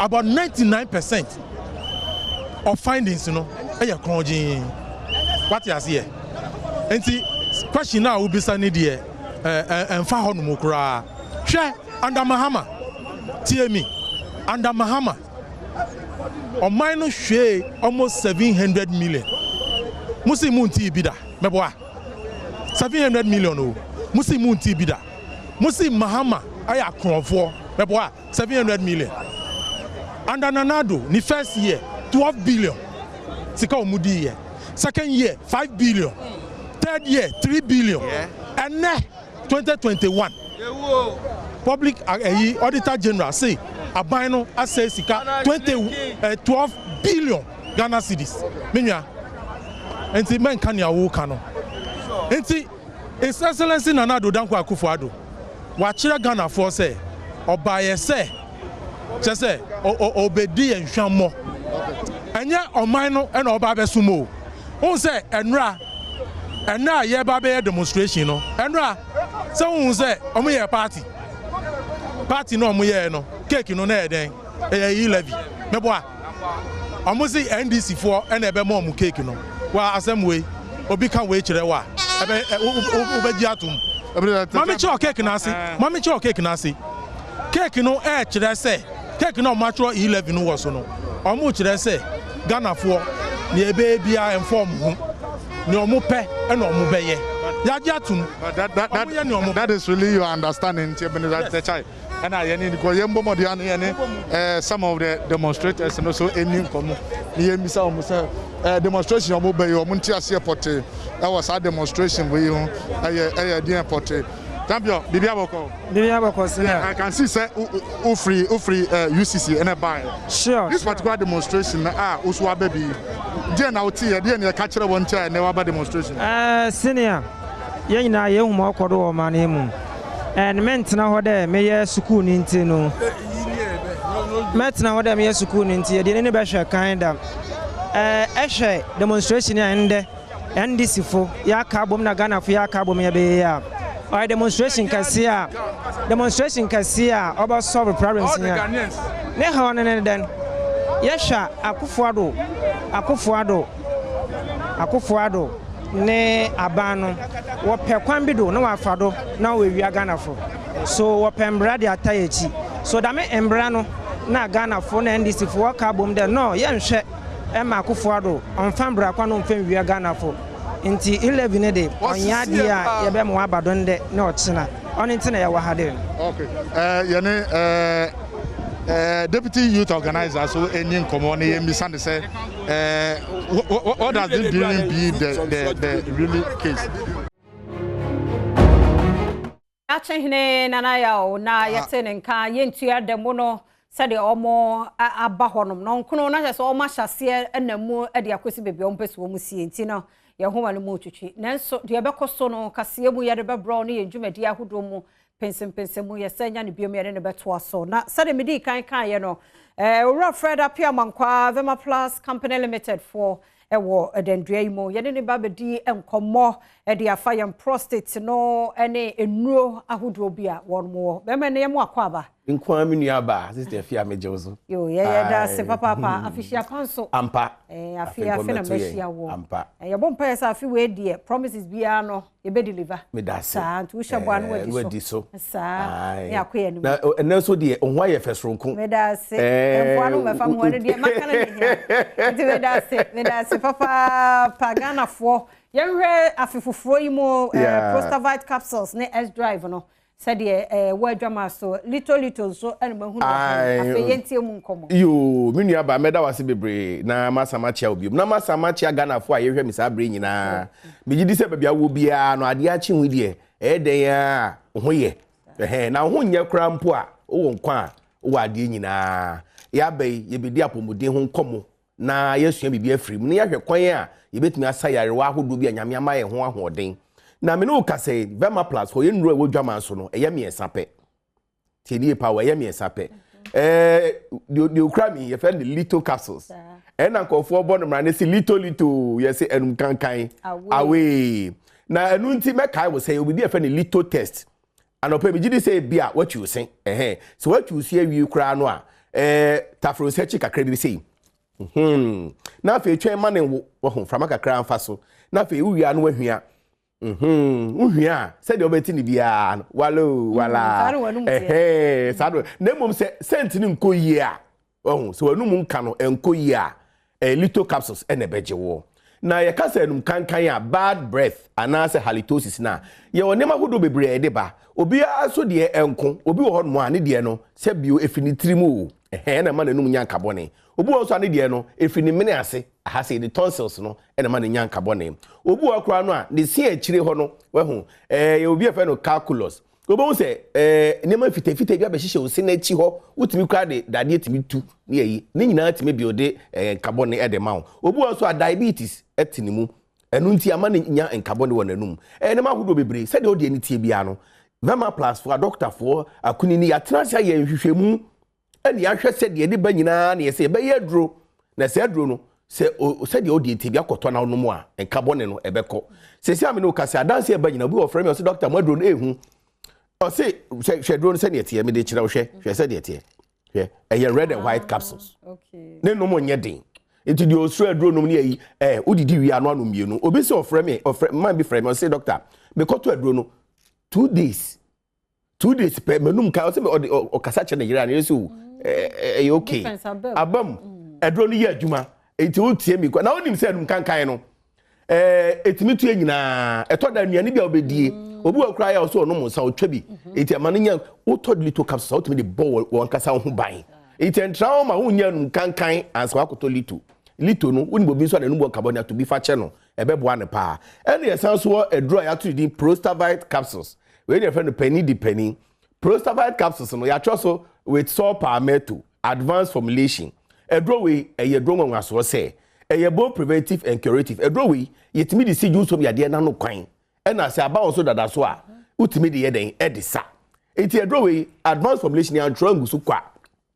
me no ka say we bema na watwemu 40 years a upew umpew ye o yade miensa eta beka ye juice twa nu wa hwe mu baako ebehia wo kwam uto edro we na o sha se no mu a ema ne kwan ma ne ma wo so ebi ni benign prostatic hypertrophy ebi ni prostatitis ebi kra ni prostate cancer uta no prostavite capsules e bo ho ban ena me ka se bia prostate na kese dada enti ujo so a wo bre obu ojo so obejo be chima na ma obu o so se ojo so ten bibiri kakra bia na jo so de no kakra bia na jo so de uto prostavite to be twa ena de anajo okoda untimi nda kakra bia na jo so no mu a eno ano no ena fe ya ye ne se udi mpemu agononya infection bia e bia se bi onya gonorrhea so bi fi be ma na no eba ana so ju so be mu hyehyew ensansa be gugu be ma no ho ohwa no aban ba kwa ekiti ba kwa kakra na be ma na kasa fon na e fon a ko drugstore herbal shop pharmacy bia organ ha be bia uduru also per prostavite capsules ebeboa o yo ba kra otimi no oba se bi won so ahimfi o niam bi nkoyi o yo ba pa se ma mi ka otiase well, never been cool or say no, me patch top prostavite capsules na MWOW. A drawway advanced formulation here train, say a duma yen a torso. Do some or how na obi frame or so no kidney stones or no prostavite a year free. Well, eating patch say ye case no, or do so same wasisa. ojo so a etimi nkambum be ma de ka ojo etimi kambum na atosen o de no ebi nam ha na papa e fa ho a ka hunu se drobe no mu si ntina Johnson no ntimi entosen no o to preservative be yi obstruction bi e frequent no e de aboa wo me no ka say one ntimi nka wo hospital sisi a wo hwe me ye de catheter to be me Johnson no ntimi ma o de koto preservative capsules na sha se no anopa mi no enumre mi no abra wadidi awie no me sha obo se nyakopa da romanti by 2-3 weeks time no e be sisi system ye be yi drobe na fru be me obeju so normally we hu aha any esan so wo edro we ya to reading X drive capsules X drive capsules. X drive ni de memma nko a ene no oba bia enum bi. Na ya trust good for male vitality. Se bema benya empemu ahoden. Na empemu ahoden ne me de ba no wo ho edosu bema be ye bema e hia se fruit wadwene mu. Aha na ba wakoma obi won mo a stress any psychological problems inti no ne bema na nya adwuma yie. Eno obi won so na koma na e pompi moja no. Bema answer bit me I say akoma no pumping boja dodo akoma no entimi nya adwuma ni ya entimi so e masa ama ho obi so entini mu asisi obi okwa ne nerves na wona mo ase bi tutum ka say agi tutum aka me nerves ni bebre na aye damage ni nyina ma ne entimi ne pema grow ukoto S drive capsules a obo say wa ahomache nocturnal penal to me say ahomache de no de no obeda be sorry no da hodin ya me busa say wo ye bema na wo hwɛ me a this week mpacho this week ahomache na wo be sorry no etisen how many days a we week mu a je say obeda be sorry no na oja so ma wache ehu hia pa say won ta hu ahomache de no a na say problem bi cost wo ni peduam e no bu so a me nua ba opagya ni mu a aso be yi bibia ma enche kra na asadudu e na obi ho so a ne hu sane ne ntem de kind of premature ejaculation no we hu e no so yare na eno no ya na ebinum pe shortcut binum se o me de be solve eno no shortcut ni ho wo ye be ma na o de name bi stress be ma no ho na o de stress o sisi echi se na be ya wo ho ensane wo ntem a wo solve problem no problem ni de da so wo ni paduam we hu ye be ma eduro a onum a ebe siesie wo ni padua no na ade na e ma wo sane wo ntem no akosolve no ene S drive capsules no eno be ma bi wo so a wakodi kan no ya o person san so eye den ekobium obeya ya hode ne ma eno so to S drive ebeboa nti be ma odi pema grow wi 5 minutes twam 10 minutes twam wo panka unyanka obeye so hode ne ma ka hunu se o yare bi ntina ma wuntimi enye sa no koto S drive na ya me ka che me ma se wo ye be ma na wutie mi a wo ko drugstore herbal shop pharmacy bia to ndro no mienu to prostabite to prostabite no to S drive anopa wadidi awie no we mienu no anom enumre we mienu abra wo ye sa no usiesie ni pedua no usiesie wo correct ne ma wo mu nyina ne ma wo ye bema no epegya no out the mouth kama enti yenuro mi esa little capsules prostabite capsules ne S drive no ho komo na adwuma eye potin sa yenya number no so enti nkomo ba se nuro de ba bia ye pe bia ebenya bia Ghana ba bia to aduru bia sa ba ma me fa number no so ento ho ma 0544 477047 0544 477047 o screen asia egu ho ana 0592630631 0592630631 na Vema Plus Company Limited for Enro Prostavite capsules S drive any little capsules no bia obenya bia to na mum se wo penchire mu bia chi e won komo aye ne doctor die ya yes what phrase 0592630631 0592630631 and 0544477047 na chese eno nti anopa die da se ne wadaje awde ma ye yada se papa medidi afia amankwata maklo aha na bema kwan na mede nkomo no asi oman hene kwabna santen so aye krado edin pensem no etwaso ye do biase ye kono oman atwaso.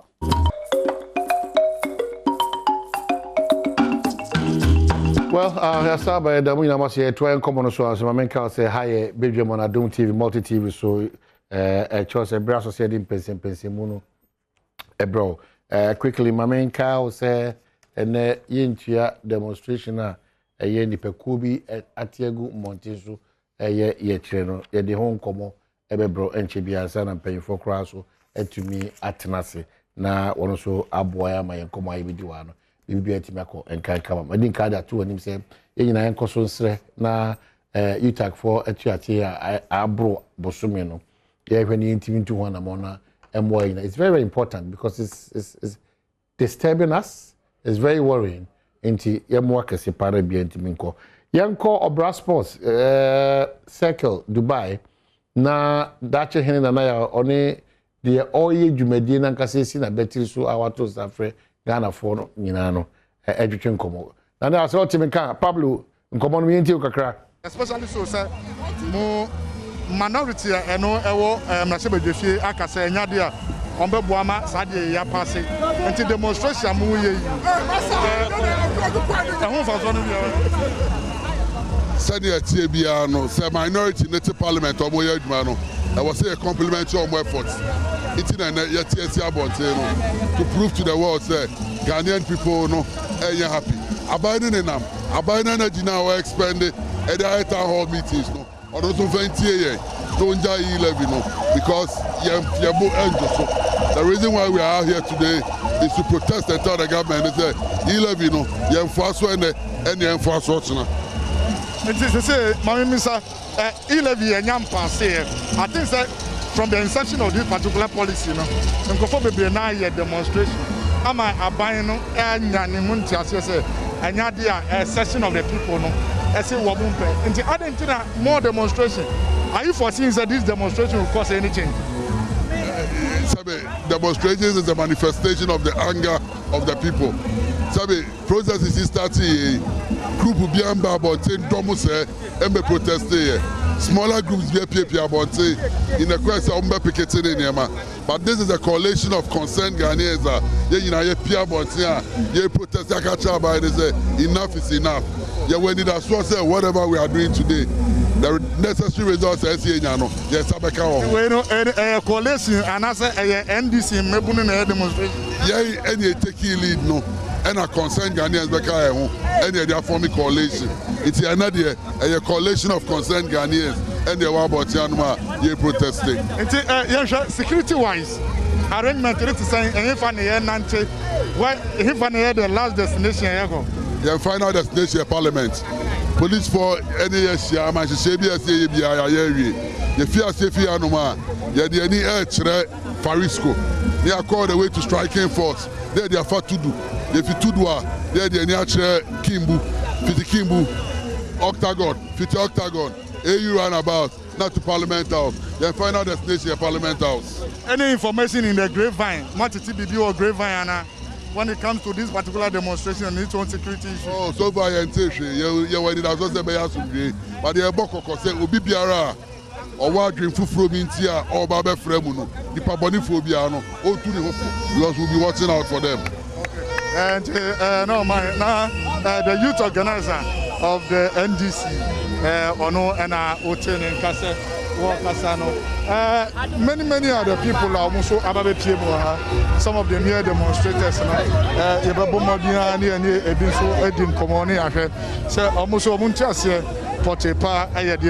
in this particular era of the demonstration.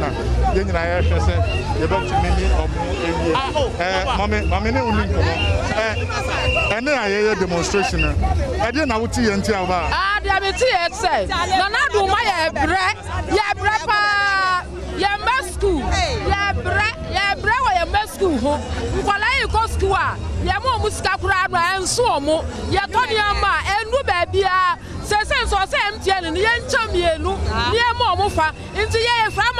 branch leader and so be a bread and the yes,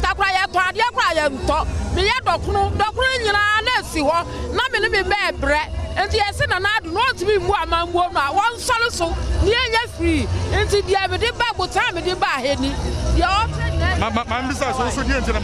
me ba to de enti and ya tinta su kokko etre se me gina we mpo me yokunafo wo hwe me dress na me yokunafo so ma bodenja se ne ye ka tre na na do se level se v level no de aba ne yentumi nti yentua eta se wa mo manu mo ya den se no ka tre se school free and na the school ni ye tua kakura nka ye pe ye tua ka ye pe ye ton de ye nto yankasa ye jija wo meyimu 3 days bi okoda na sananiji no nyane no okoda na sanayira amane na nakura sabia na do se matu wemu so okoda nana ne wanya ni je wanani mu a wo se na matu wemu enu nti ni se no sa yi level yo de abai ye se ye ntua that is so meyi ye jija ene ye tinta su kokko de egu o meyi so se na wanya ntumu a ene ye de be take a decision as a Ghana for that is so man nyo no nko ane man na de o tra ne kire se one ne yire ne ba umia nko aman ye so ye mpene mo man nyo mo nko o man that is a Ghana o no ba ye it is na ye se ye tinta su kokko ade enti ye tinta su kokko no ye better say na ye ntwi enfamen the deputy organizer na eni enkomo chap diaboko enye boko denti na enye boko se onim se Akufo-Addo pese onfa ahokyere ebegu yeso na sesia krom no ayemobo enti yen gidi se eyese onfa sa ilevi we eba begu yeso biom enti se wuhu ye wo ha wa wuhu se bebia ye kokoko sa but who you Ghana ni adent no bozo tua tax oh say tax de bia yetua pure water kra yetua tax wo so yetua tax so this one so a new tax I was say otumejitu na otua se de bia or mine but entirely new tax wa wunim se your vice president Dr. Mahmoud Bawumia yakobisa no say omo be tax mobile money o si debi se o tax mobile money transaction yet say wuku nipa no na aden na omo kodane omo adwen na omo se omo be fa e-levy ebegu yeso enti say ya ba ha ye ba be ka kire Akufo-Addo say sa e-levy no yan pene say omfa e-levy no begu yeso yenim say oje tax bebre omo anye revenue every taxes are yetua omo anye revenue every ye oil omo anye revenue every different sources enye e-levy no na omo project say ye benya 6 billion Ghana cedis ebetima aye baby amaya every 2017 bedru ene anka Akufo-Addo pese oma we ye a anka obetimi se ojai plane na or high se omo jai sika na omo de ma office of government machinery na ye nim de omo fa sa sika no eya omo betima nya sa resources no ebetima ma omo aye ye kwan yie unim say as we talk unim say baby asoro baby abuo ekosoro fuel yentimi nto kane ekoso even insu ayanom sesi ase okoto pure water omo ka kira say 1 cedi omo be ma o enai instead of enum omo say omo be ma o enai 4 e kira say sesi 20 pesos to me it won't mean top pure water. Are you not here because say we are NDC in China? I'm not NDC. I'm National Communications Officer for PNC. How do you shock? I am not NDC. I am here on behalf of the ordinary Ghanaians who are not here. Every indication shows that a lot of the Ghanaian people are not enthused about this tax. We are not here because we are politicians. We are here because we are Ghanaians. We are here because we think that we have a civic responsibility to oppose whatever will bring hardship on the ordinary Ghanaian. Look, in 1995, I was still a schoolboy, but I remember that when the ordinary Ghanaians, led by Akufo-Addo in the Kumi Preko, when they opposed the VAT, President Rawlings, even though a military leader who transitioned into a democratic leader, he listened to them. Consultations went on. VAT was suspended for 3 good years from 1995 until 1998. We are saying that we do not need the tax now. Let Akufo-Addo get the tax withdrawn. Let the consultations deepen so that at the end of the day, we can build a certain consensus in the supreme interest of the ordinary Ghanaian.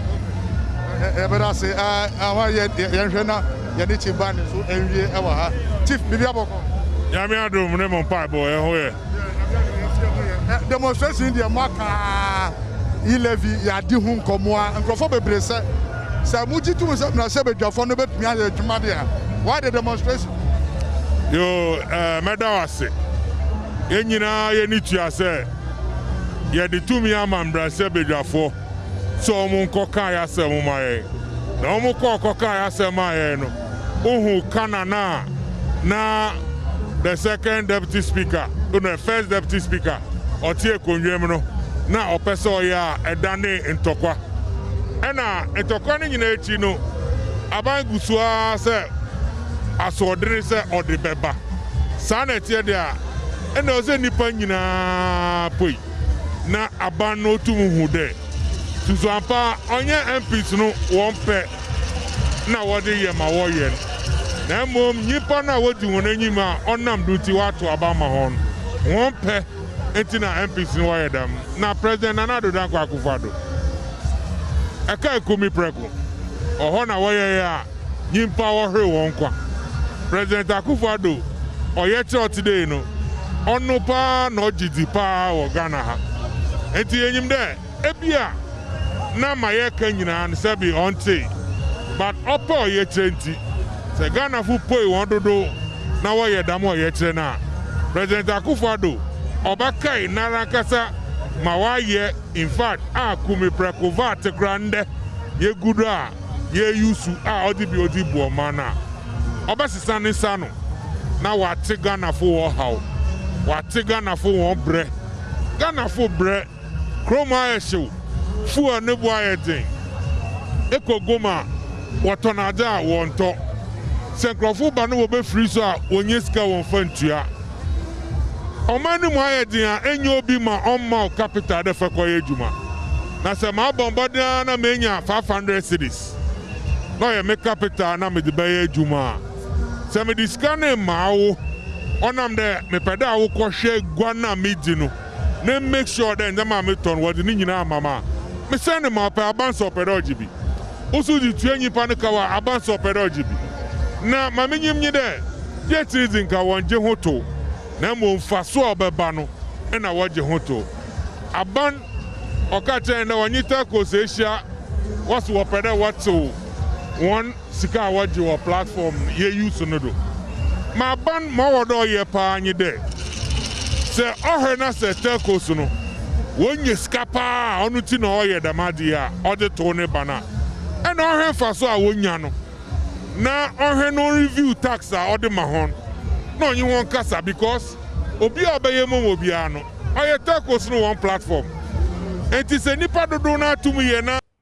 okay so ya twan come so adache he o Brasport wo say one Pablo ni nipa dodo na edin komo wo honum kire se yentua demonstration no wona hyasia nipa egusu a won eba nti yenhye no so bra no ebekọ na yakọ san komobo no se de siko na yeka se de PSC abeka misa wa hanum se yoti no bibia de adase so hwa ese asem kese na esie ne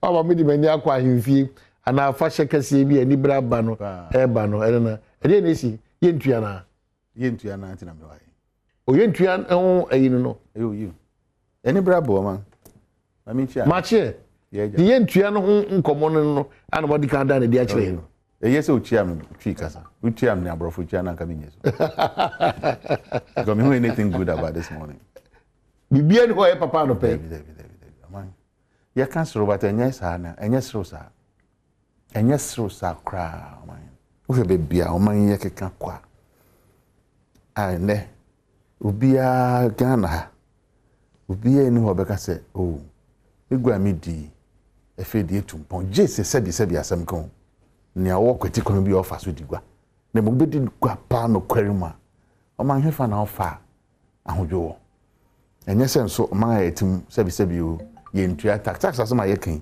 ye tua me fikura de abre instead of say ban beka se obi a me widen tax net no o depend they already paid up no oh depend one tax net yang etua de down yang na because etua san tua manabro so na ne ya oni sesen ka otua mpo na onya nkuntabu papa bi we chia sabe oman bia wode to na aden kan na etua na ede ya oman no apart from no jesi bia okoje bosia bo a ye ja manadu bempan so afede ukokora obi aso ma obi Ghana ho nya akono ewo amansan gbaso se ekwa koje bosia and a kakra na wofie no nso a ɛsesa nke hwɛ ne de bɔ man ho bra no nso a ye de bia high jet na mvim ni gware just ne ma hu nim fa so enti e bra so se baba bonten abeka kira ban sa ban enough is enough fe de ya brew then ne nya ma obi o sika ya ma obi to a ye tua ma o enti dan pa bio na aka o ma hene aban bia ni ho a wa ba so a wanya oil field ahoro bi esa President Mahama ba ko pe sika ye boaboa no man total level pe de man say fabro man no bra mfi anan e about 193 billion mfa bo sia bo na ofa what can den ofa bo sia bo na ofa senia yen to kakra ye dije wo men e de boa President Mahama 193 billion ofa legona obo say UGMC hospital kakra kasi also friend en Kwadena hospital or whatever a teaching hospital so o kokumasia obehu hospital kese abien na ekoso osewua na ekoso aferi o bankran ha regional hospital esi reach ha district hospitals ahoro bebre kododo a ebisi ho okoso manya ebisi ho o fa betifi bebre akwan ahoro wa yibedi ho adanse interchanges ahoro enne okotamale a na ko fa do so e no friend tea bread so what is that tamale one bridge now e ho tamale fa tun din say tea bread e fia bi akwan keke ne ane flyover sika e dey ama president Gufado okeka boma it's about 470 billion 470 billion ene yehu nia sika nafa obi so se covid World Bank tene e keka no say then atum kuntumpo na mudu ofiwe what in of kind then yes so $100 million also over 430 million and what they are banging about COVID vaccines are okofa kwetikwan akokubu yengon ya ofa yeti nwasem say say no crampon sika I say de kotopo and po men bi vaccines minim siga na koto beye 2 doses and 3 doses poda nia wode ma ye nyina ya chede enti ka COVID buy no dan aho chire pa na de bebre aban o because taxes of DJ nensaka ni nyina or exceed ni target in 2021 nanu ya kra matches was 2021 or exceed want year for bekai enti sem kasika sem dia anka ban itimi nka so nis kasa ya de sika ma no but nia odesika na ye ontime fa ni sense ne bonka so eyi nam diska ya na eyi nam diska ye from 2017 ubi one free SHS what is sika question sika ko free SHS no no 8 billion from 2017 to date and this over 470 billion yeah the 8 billion and na ko free SHS ma ni aka na ewe na nia me pese meka na manfutie ne se e-levy ayesi ye ntua no a simple thing a fork and spoon situation it said you also what they are 3 dia obetua to na mo di spoon ya nsan fianfian e dia ontua to na na de bedidi because we use raw cash and physical cash e ko to ade abang tax e-levy was na mo use electronic wallet and ATM and Visa card and no beje to was na na be use enti ankasa pa no Jason ka bang ni amanfo ka na ye tiase so wampa ye betua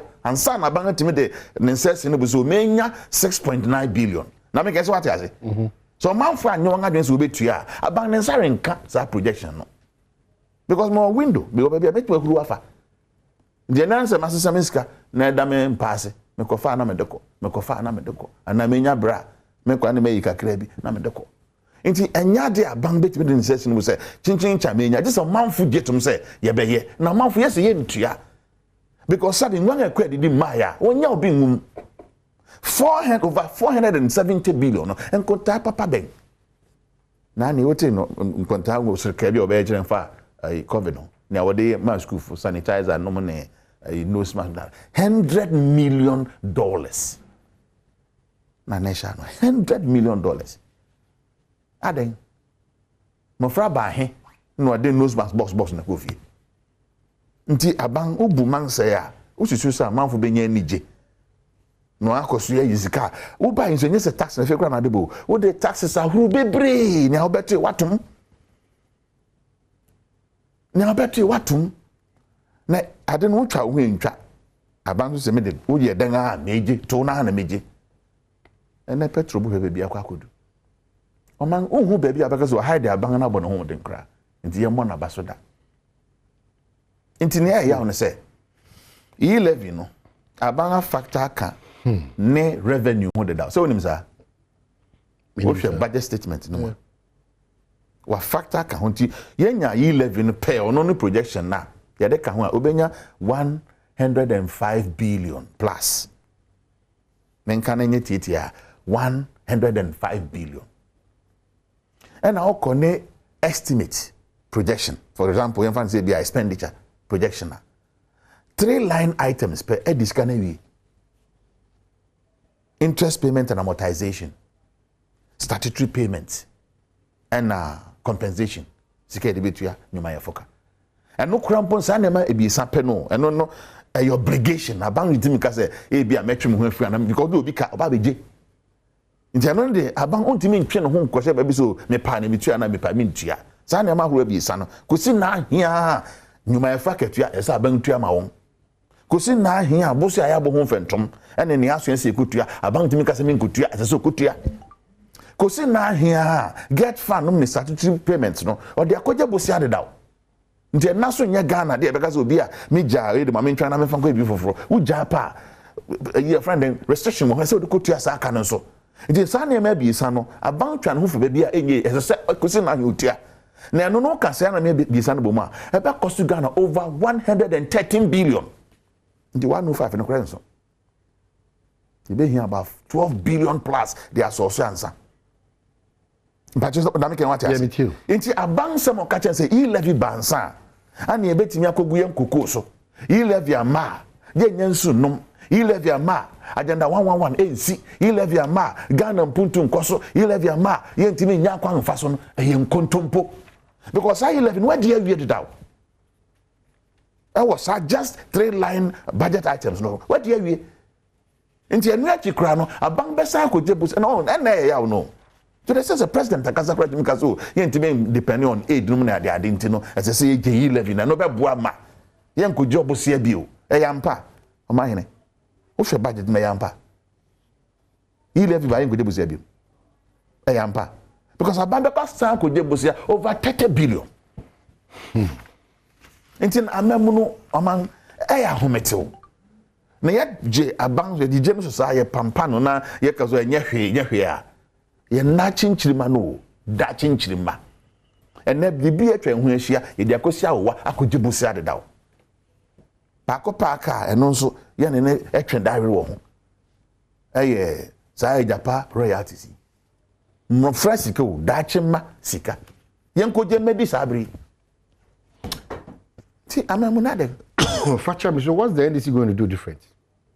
Well, Omahine, Ubehwe 2020. You kwa koto about the manifesto ba bonti. So when you be ahwemda. Ahwehwe kinkan baby kaka. Eh, na wo hwe na nyeda, enya akono. Ye kire niema ebe ye kire kwan be fa so ebe nya ska de aye. Na Ghana for so wompe. This is not the first time I'm over chire dem am obeye. And I review. Now when you say no, just said now okay grow team cry. I say my business grow team cry. When you dey kind this. Me fear say my bobo niema bi su achiro. Which just resource envelope of 193 billion. Niema President Mahama yeah, who do say crowd be who do Kasa be who be. Who do Pokuasa be who be. Railway line from Tema to Akosomo. Once a man come Pakadam because NDC didn't require from Tema to Akosomo. Exim Bank from India, President Mahama, Nensano nchiro wo. Eti there was so many to boast of. President Mahama, and no team that son that say na punsi sebi you eptumi bufa so ko yi menka ya etiefo yawo. Eko yi nkrofo krokrafi we. Yetime twen because yensu eyin chinli fimi de adwuma. Exactly so. Teshinwa desalination project. Eyensu because puna yensu nchina pa na wom Until you insurance from then what didn't you into find ye? With me aye. With a resource envelope of 190, I am going to 193 billion. As against 470 billion plus. What is that to show for? But if you quote this figure, you are painting a picture as if say, you're mope. Now, will be the 193. I be now. You open a henape. Will be the 193 billion. I be you bet me a Kaja or Emma Hunsi, when I shall say, but that's what I'm saying that. And the only Canada honor won't see who Canada honor and see who would you eh? Canada honor is who you President Mahama Beso, Canada who but you're unable to say, but I'm telling you, sir, with 100 and your machine with your form 7 year interest. Yeah. And the political party and this interest. You think that they will sit down for Ghana to just secure loans and that on the misuse loans? Why not? I say I want to one casa. And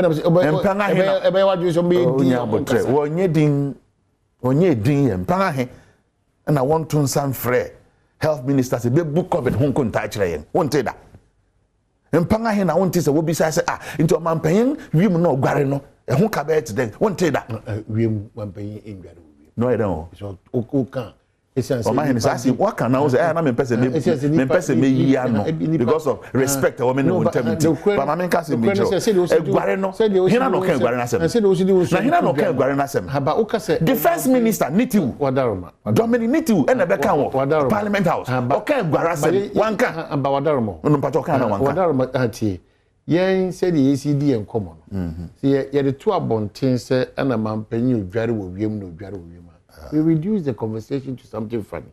If you have challenges with we shaman paying bribia the wotu kwanya okofema ye ni san komo no o ma hina when my dear friend no kware no kware ne amaka kire na o kan sa pepepe na o fa bi nka say odware wo wiem ne de hina no be kan gware na sem first time hina no be kan anya defense minister say man paying dware wo wiem de o buy no be ka kire yen say o man paying committee a enya fe na bi obesi ansa ko bi akwa grant say onya play na obesi from no gwara bibi awi go and check.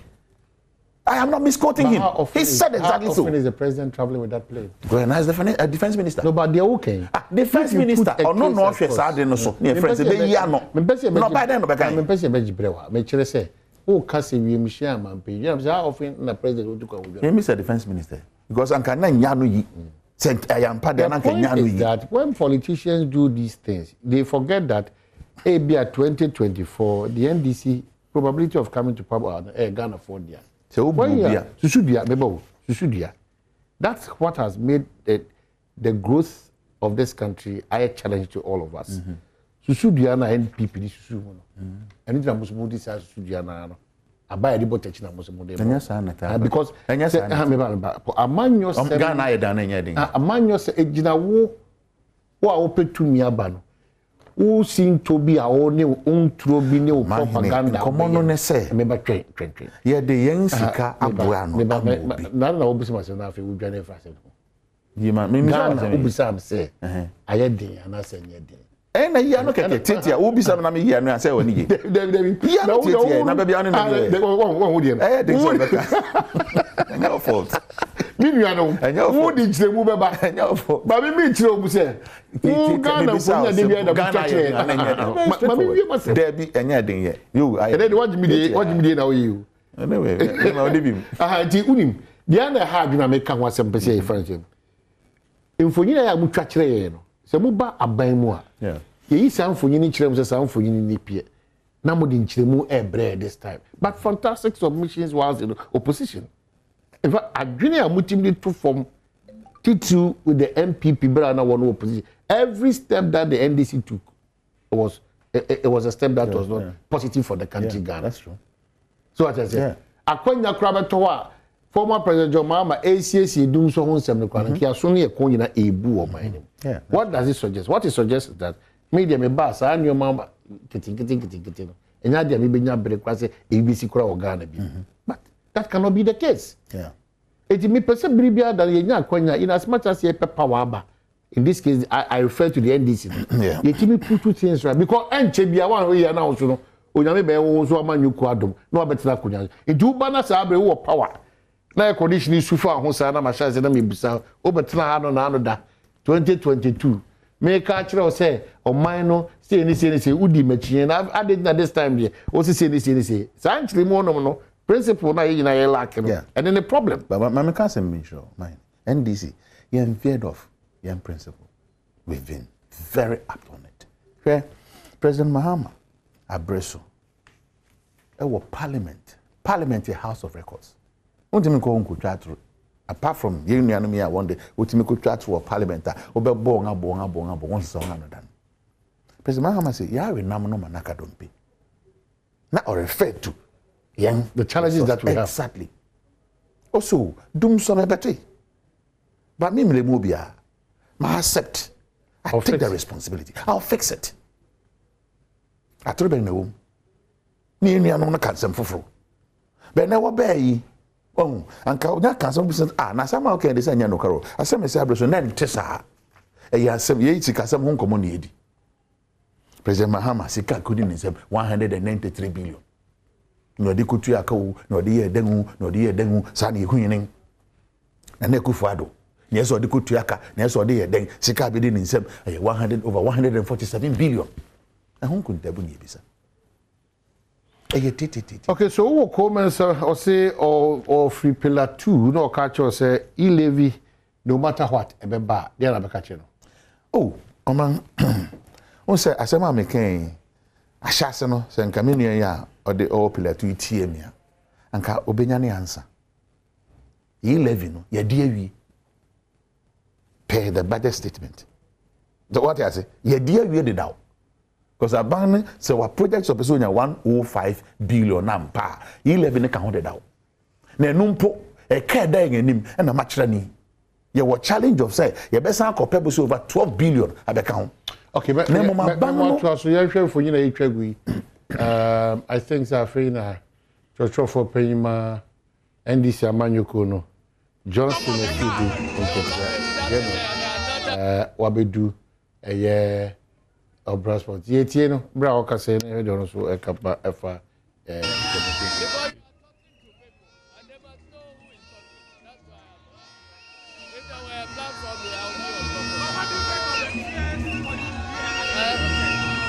because they believe in the message and the message is struggle. There must be resistance to impunity and that is precisely what we are doing. You have been in this place for quite a long time.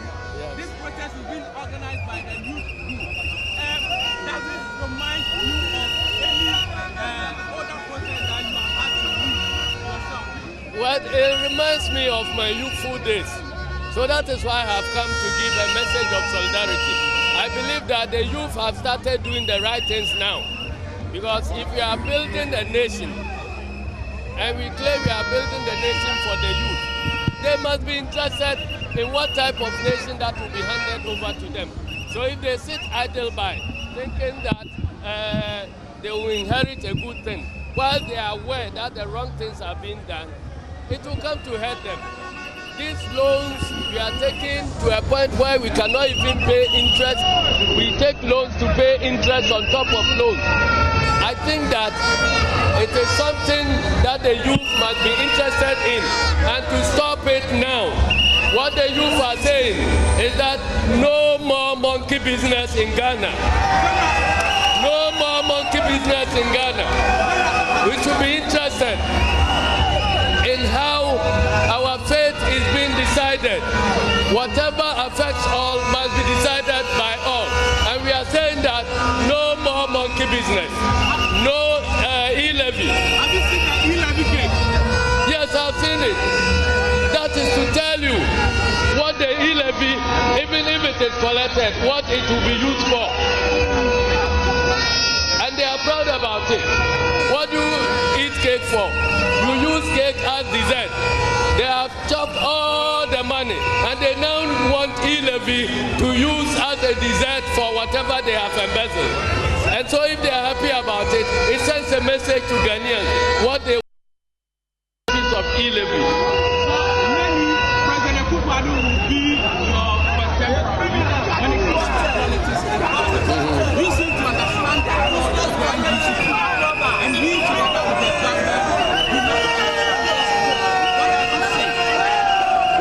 say that he's not my contemporary. I have followed him before, but he was much, much older than me. And so he's not my contemporary. But I have said that if you ever see any politician who practices something different from what he preaches, then that politician is a liar. He's not somebody who needs to be followed. You ask yourself, were we not in this country when laws were made to abolish criminal libel? You, the media people, ask yourself, what is happening in this country now? Is that your reward for the abolition of the criminal libel law? Is that your reward? Just yesterday, one of you has been sentenced to jail. He's rotting in jail now. And you are quiet because of the culture of silence. You are all scared. You cannot talk. It is the youth who should speak up. You cannot talk. For some people, the NDC should be the last to talk about taxation. Why? We are not saying that taxation is bad. But what you do with taxation and the type of taxation is levied on production or value addition or service rendered. What service has government rendered to the users of Momo to qualify for any taxation? This is not taxation. It is daylight robbery. This is not taxation. It is daylight robbery. So they cannot talk about Social Democrats. We believe in that when you raise taxes, you use them for the benefit of the masses. So you cannot raise taxes and be using the taxes in buying birthday cakes and be teasing the rest of Ghanaians that this is what we are going to use your money for. They must come out to account for every peso they have taken from the taxpayer. They must come out. What is your answer to them? The alternatives are there. What they came to abolish, they are the alternatives. Who in his right senses in this country, as a minister for transport or minister for roads, to argue that let us abolish road tolls and then convert the toll booths into toilets and urinals? Is it proper up there? There is something wrong there. He must be taken to mental hospital. These are the of this country. We are there.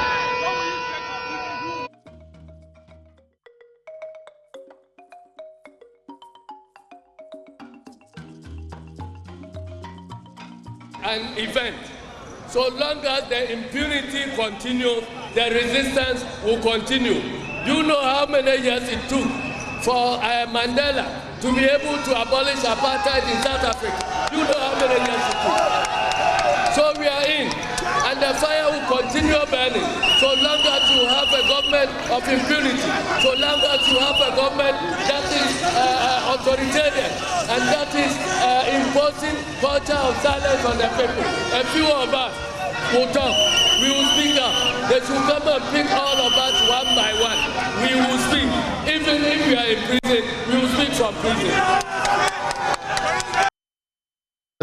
Ono NDC Church of Pain who say on so didn't come wabeso ye ntua demonstration I shall say for your brass spotter. On the fan crime monti bi so na fe wona call kan wona do the same e wo be as say wona de wona do the same e de call menka say menu abema atena se wo hanum say eye menu abema Bernard NMPC ya hwe anim say Yensabeka Dennis Miracles Aboaje so ntim meka yensa ye kwaba ye ba wrap up ye kwaba.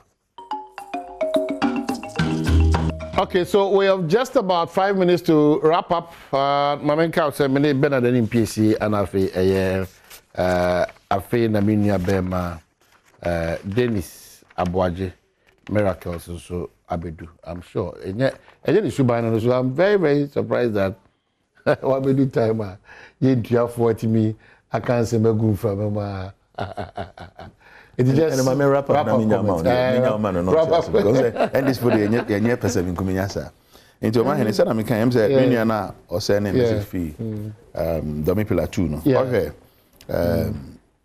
current budget na 2022 budget no page 233 appendix 3B obehu aban projection na fe ohwe page 234 and also obehu total revenue ni I pese yedi enska ye pese expenditure ye obenya eno ho na me kakakra bi mfenwie wo motor shop no man bi say magdan issue ne license o ha san dia man bio ne MPA wo ko serve no ono yankasa directly o ngam fa speaker of parliament so no kwere ni MP biere mo ko serve I guy no okay I'm saying that I will put come on issues up say come on say baba Ghana nye jungle Ghana se be nye kwaim no bia ye no pe hompo ni ano ho eden timi man exactly nti enya sa na echichi Ghana ni ye echichi Ghana se mra mom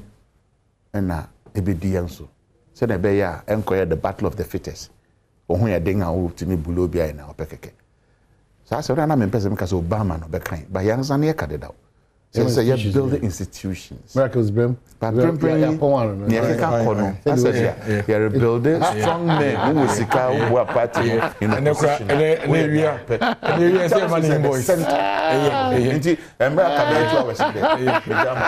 we are money invoice. You have making our kind. We're a bunch of almost tracks, maybe, and say yeah, no problem. It's very unusual. I think say, I mean, almost right to express their views. This is not the first time. Yeah, as a bind there, you can't know humility say. You did say, and when he say Ghana, you better was wako. Near the unwako share, I won't be baby. If you see a teteso, nkakra kra ye shase every way. Na say, yenina yeji tu ne kai hubuma. Sika omo option is and come back with Jibusi FIMF no. And ye free. Sika Ghana for na ebetria. Na ya see tua hu nsi hu. Na ya san ede ho hyehyɛ bibiri krai den aka ho aman. Enti yen option na yen alternative ni say instead of say be kɔ na yakɔ akɔbɔ besia ne ho nsɛm bibiri no. Yen hyɛ ase say ye tete bosia no so. Enye sa fi yen kɔ Ghana yen kɔ gibesi e be gibi. Na mum ye teso 6 billion. Next year ni ase ato 6 billion. Ni egusun kakran kakran. E be du na fi yen ka say ye den. Ye hwɛ ho. Yen ya dream no. Eni yen nyanse mu no. And wakasa 2 hours. Me can all person me can as him yo. Wakasa 2 hours. Yeah, yeah, dream no. Yeah, dream no. We e kwan pa because I don't dey no. E ho ka ne ho che no. And to say omo option no. E decision a e say Ghana for ye den ye take. As for the omo ye dey, omo ye bia ye dey free SHS back the omo ye ni. Koja we you the free SHS say but mo ko jan 80 different adverts. I come between sky ye be adverts wa. And see this was the first time. Now embre bia obem say NDC for ekutia policy MPP dey ba na say be bo man. Because enko ye mo man na nko kan wasem. Come here dia ma ya ko so mo ntimi ntina se 3 years. Omo say e be bo man na man na ko nanim na man na ko nanim a Ghana for be nya gidi we MPP mpe na mo bo ko jan. That's be Esla no. Man you be academic kind of akacho. Okay, so Piero Macha na afi ya konso Piero. Oh, sir.